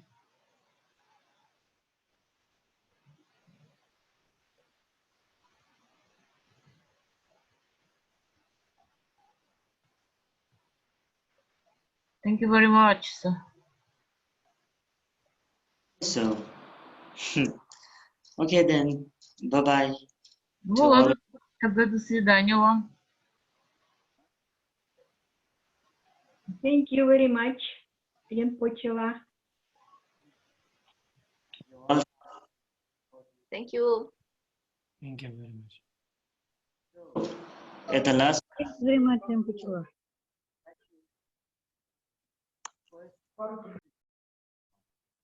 if you have a question, it means that you are doing a practice. If you have a question in your mind, then that you are not doing it is maybe that it is sure that you are doing a very perfect practice, or maybe you are doing not practice. So there's the only two. Микрофоны выключите, прерывается Римпоче. Я еще хотела сказать, что очень хорошо, когда вы задаете вопросы, меня это очень радует, потому что это означает, что вы практикуете. Если у вас вообще нет вопросов, то либо ваша практика является полным совершенством, либо вы вообще не практикуете. So we'll see you on the 8th morning. Майя, Okay. можно задам еще вопрос? Какой? Майя, можно мне вопрос? Задавай. В общем, выкуп животных, да? Возможно ли этим, вот эти аборты как-то, в общем, я не могу выразить словами. В общем, если у кого есть аборты у женщин, то очень хорошо было бы, возможно, выкупом животных как-то скрасить, может быть. Я поняла, я поняла. Объясни как-то, вот я не могу. Я поняла вопрос, все, спасибо. Спасибо. For example, if somebody did abortion, somebody had an abortion, is it possible to purify this karma of abortion by tsitar? Tsitar practice. Is it possible to purify? With tsitar practice. Saving lives of animals. Yes. There's many different ways of doing it. Yeah, of course can. Yeah, of course can setar also. Yeah, setar also. But not only one setar. Have to do many setar for purify it. Конечно, как я уже сказала, существует множество способов очистить такую карму, и можно это сделать и с помощью цитар, практики цитар, то есть выкупа в жизни животных. Но не только это, потому что вам, для того, чтобы полностью очистить эту карму, вам нужно будет сделать огромное количество, спасти или выкупить огромное количество животных. Вы должны это понимать. Because we say, no, after many, I think, after a countless kind of a life that we taken, then only we will get once a human life. So think about it, one setar will be not enough for one human life, because after several of different types of life, then we get a one human life. So abortion means that one human life that we get, we destroyed it. So think about it. Is it only one setar is enough for the one human life or not? Подумайте о том, достаточно ли выкупа одной рыбы или одного животного для того, чтобы компенсировать человеческую жизнь, которую мы погубили, сделав аборт. Это означает, что если мы сделаем один цитар, то сколько нам жизни потребуется для того, чтобы опять стать человеком. В общем, имейте в виду, что это несоизмеримо. Жизнь животного и жизнь человека.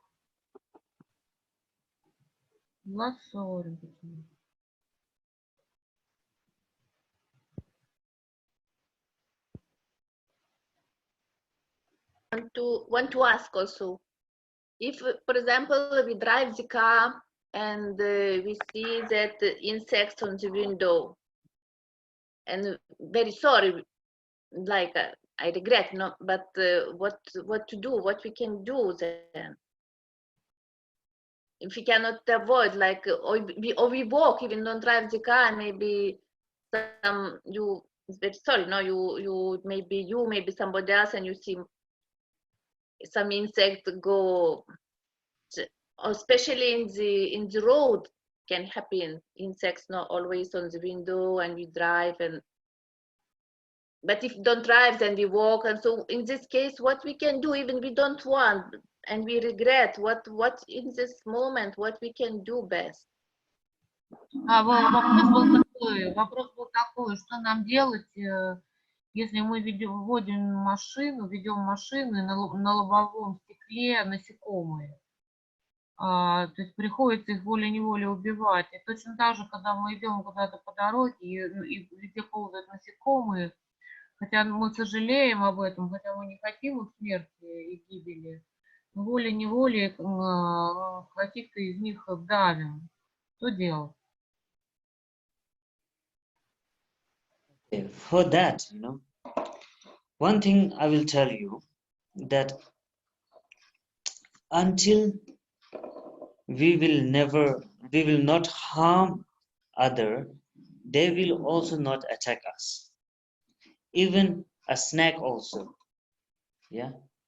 even a snake. When the snake comes, if we don't do something or throw something on the snake will also not come to us to bite. So that's the main thing, that so that's why even the insects on the windows or whatever there is, if it is safe on the window, let it be, doesn't matter, because the insects will not harm you.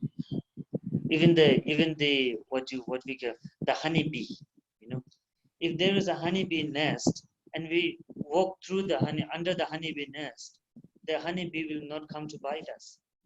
If we do something on the nest, then only they will bite, isn't it? So it's same as that. But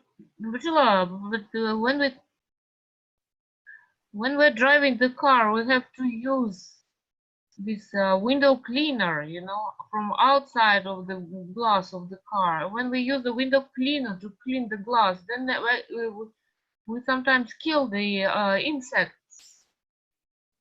I'm coming on it. Don't worry, I'm coming on it. Yeah. Да, во-первых, что я хочу. So, let it be. And if you really have to clean the window necessarily, then you just first see there is a insects or not. If kind of a however that you have to clean the window by the cleaner, and some has dead over there, then right away with the regret, you can do some prayers for them in the name, especially in the name of them. You can make some inspiration prayer, or you can you can candle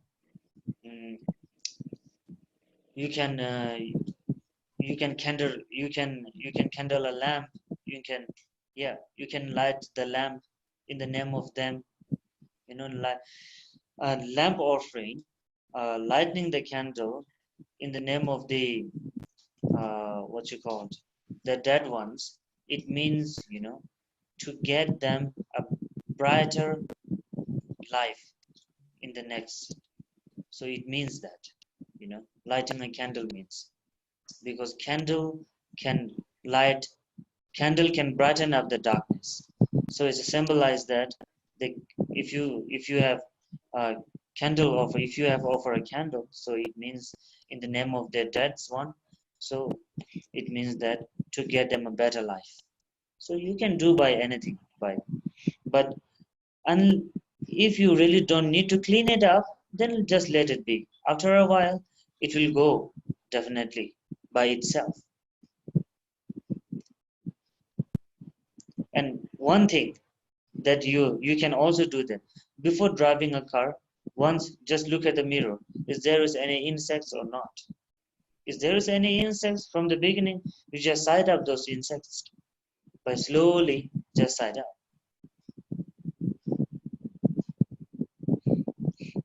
Yeah. Так, во-первых, насекомые в основном не причиняют нам вреда, если мы не вредим им. Например, змея не ужалит, если мы ее не потревожили, и пчелы нас не ужалят, если мы не разворошили улей вдруг. пчелиный. С другой стороны, если вы идете по дороге и знаете, что погибают насекомые у вас под ногами, или если вы ведете машину, и на стекле, на лобовом стекле тоже насекомые, во-первых, что вы можете сделать? Не надо чистить стекло без крайней необходимости, да, как это называется, эти приборы, которыми чистят стекла на машине. Во-вторых, перед тем, как вы сели в машину и отъехали, проверьте, нет ли насекомых на стекле лобовом у вас. И, в общем, не делайте это без необходимости крайней. Но если вдруг вам это нужно, и вы знаете, что кто-то мог погибнуть от ваших рук или от ног, то вы всегда можете помолиться, совершить молитву устремления о благоприятном перерождении этого существа или этих существ, а также зажечь светильник или свечу, или светильник для того, чтобы осветить их следующую жизнь, потому что светильник — это свет, это то, что изгоняет тьму. То есть тем самым мы способствуем хорошему перерождению. Наша молитва и светильник, который мы зажигаем, способствует их хорошему перерождению. Вот, собственно говоря, что мы можем сделать.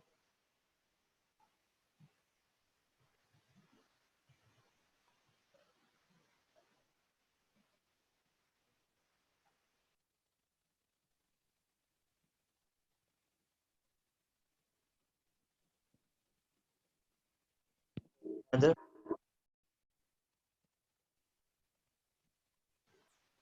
Есть еще вопрос?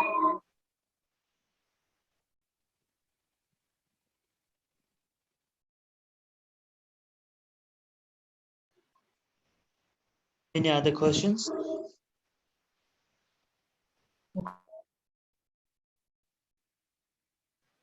У кого-нибудь есть еще вопрос?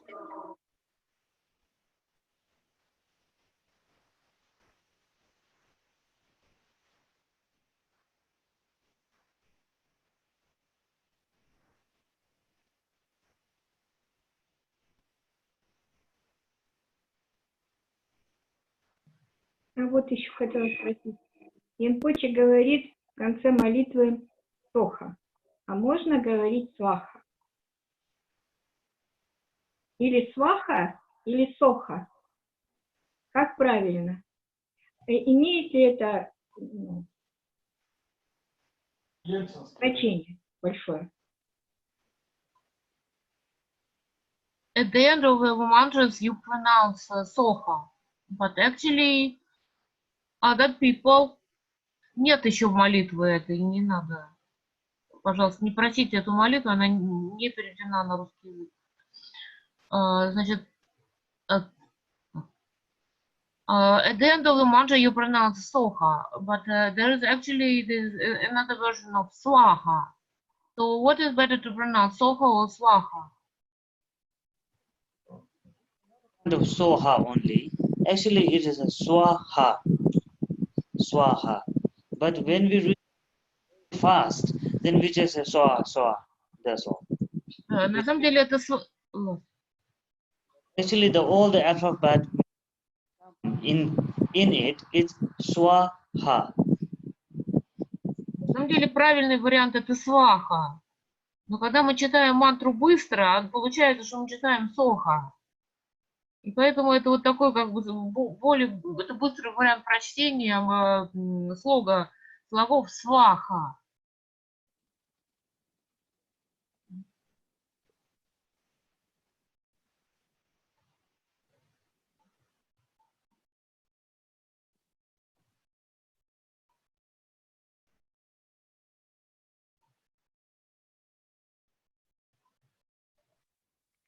У меня еще один вопрос. У меня всегда сомнения, во мне рождаются сомнения, стоит ли, у меня не получается быстрая начитка. Это практика, просто чем больше я буду быстро начитывать, тем больше я научусь начитывать быстро. Или это обязательно надо делать, или можно это делать более вдумчиво, более, ну, не входить в этот транс быстрой начитки, а, ну, медленней, но качественней, как-то, ну, вот так, как-то объясни так. Вот у меня с этим проблема. Я поняла. I can't recite mantra fast. When I recite it slowly. So what is better to do? To learn to recite it fast or to recite it slowly but with more understanding?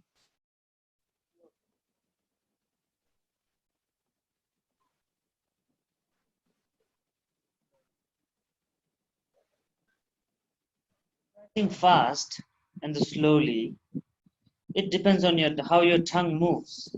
You know, some have that we say a thick tongue and the thin tongue. So thick, if we have a thick tongue, so even when we talk, we cannot talk clearly.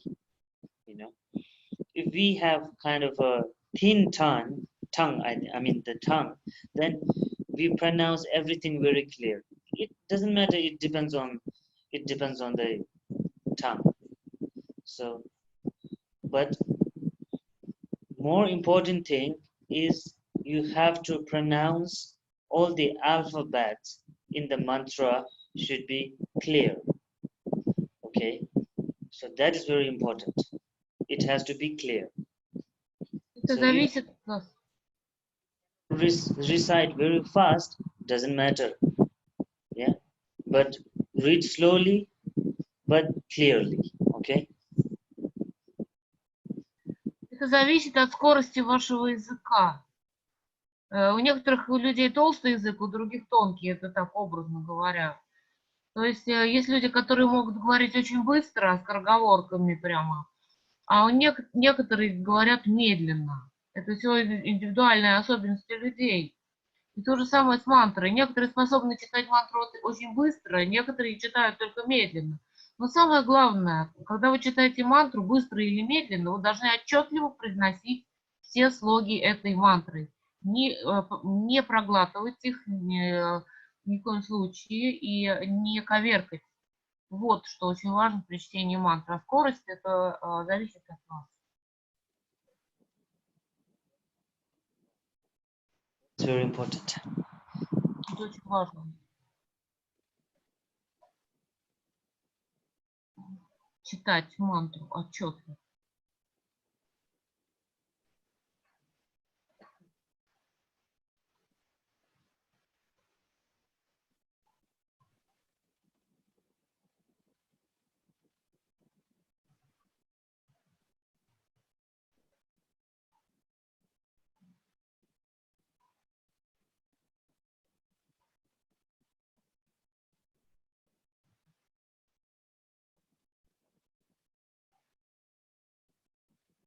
Anything else?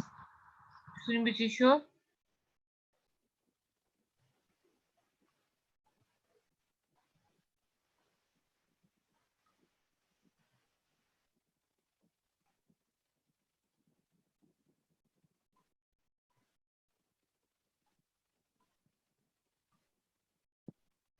Not. Да, ребята. Maybe not. There is none. Я думаю, что сомнений у вас не осталось в теме нашей беседы.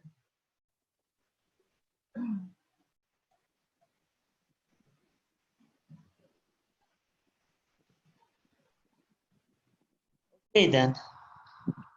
Хорошо, тогда Now?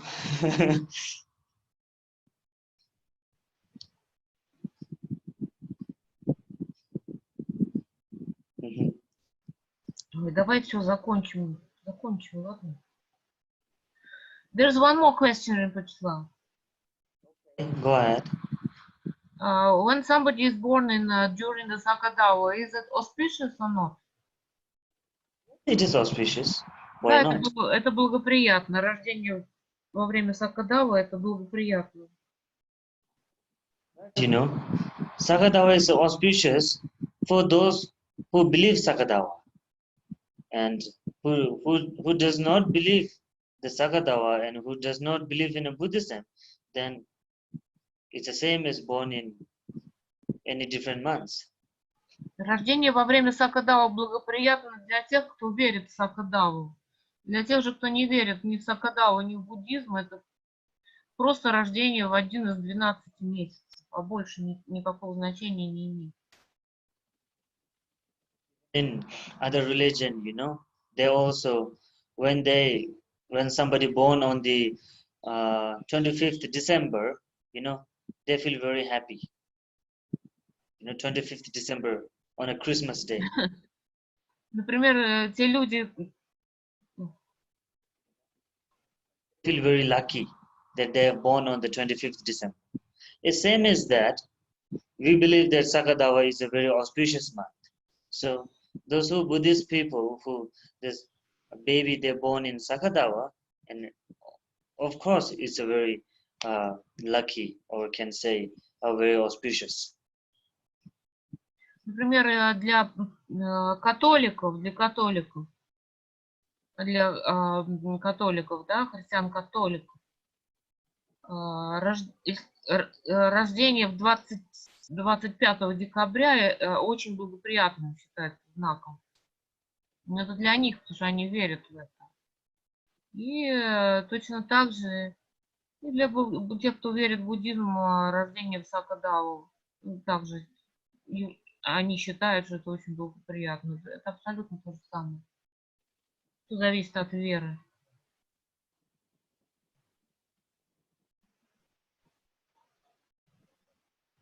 And I don't know if somebody born on the 29th of February. Но вот я не знаю по поводу тех, кто родился 29 февраля, например.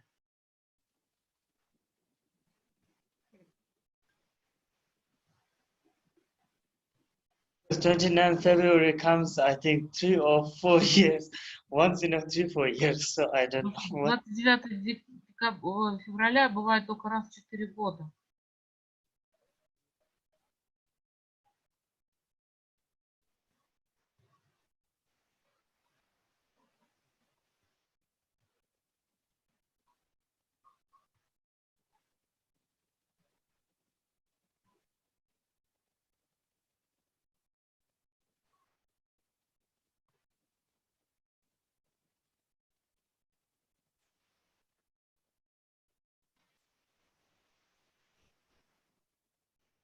I didn't get that, Rinpoche. And I can't hear you well. So I think it's enough for today. Я думаю, что на сегодня достаточно.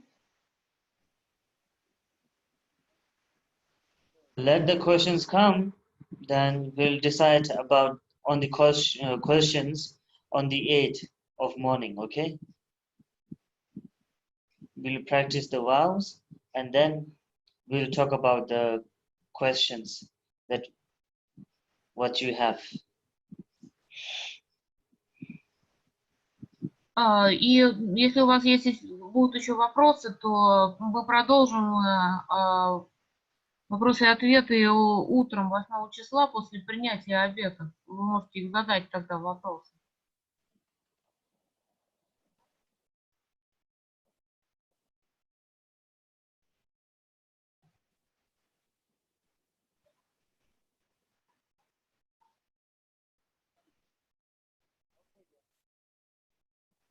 У кого-то работают микрофоны, потому что Rinpoche вообще не стало слышно.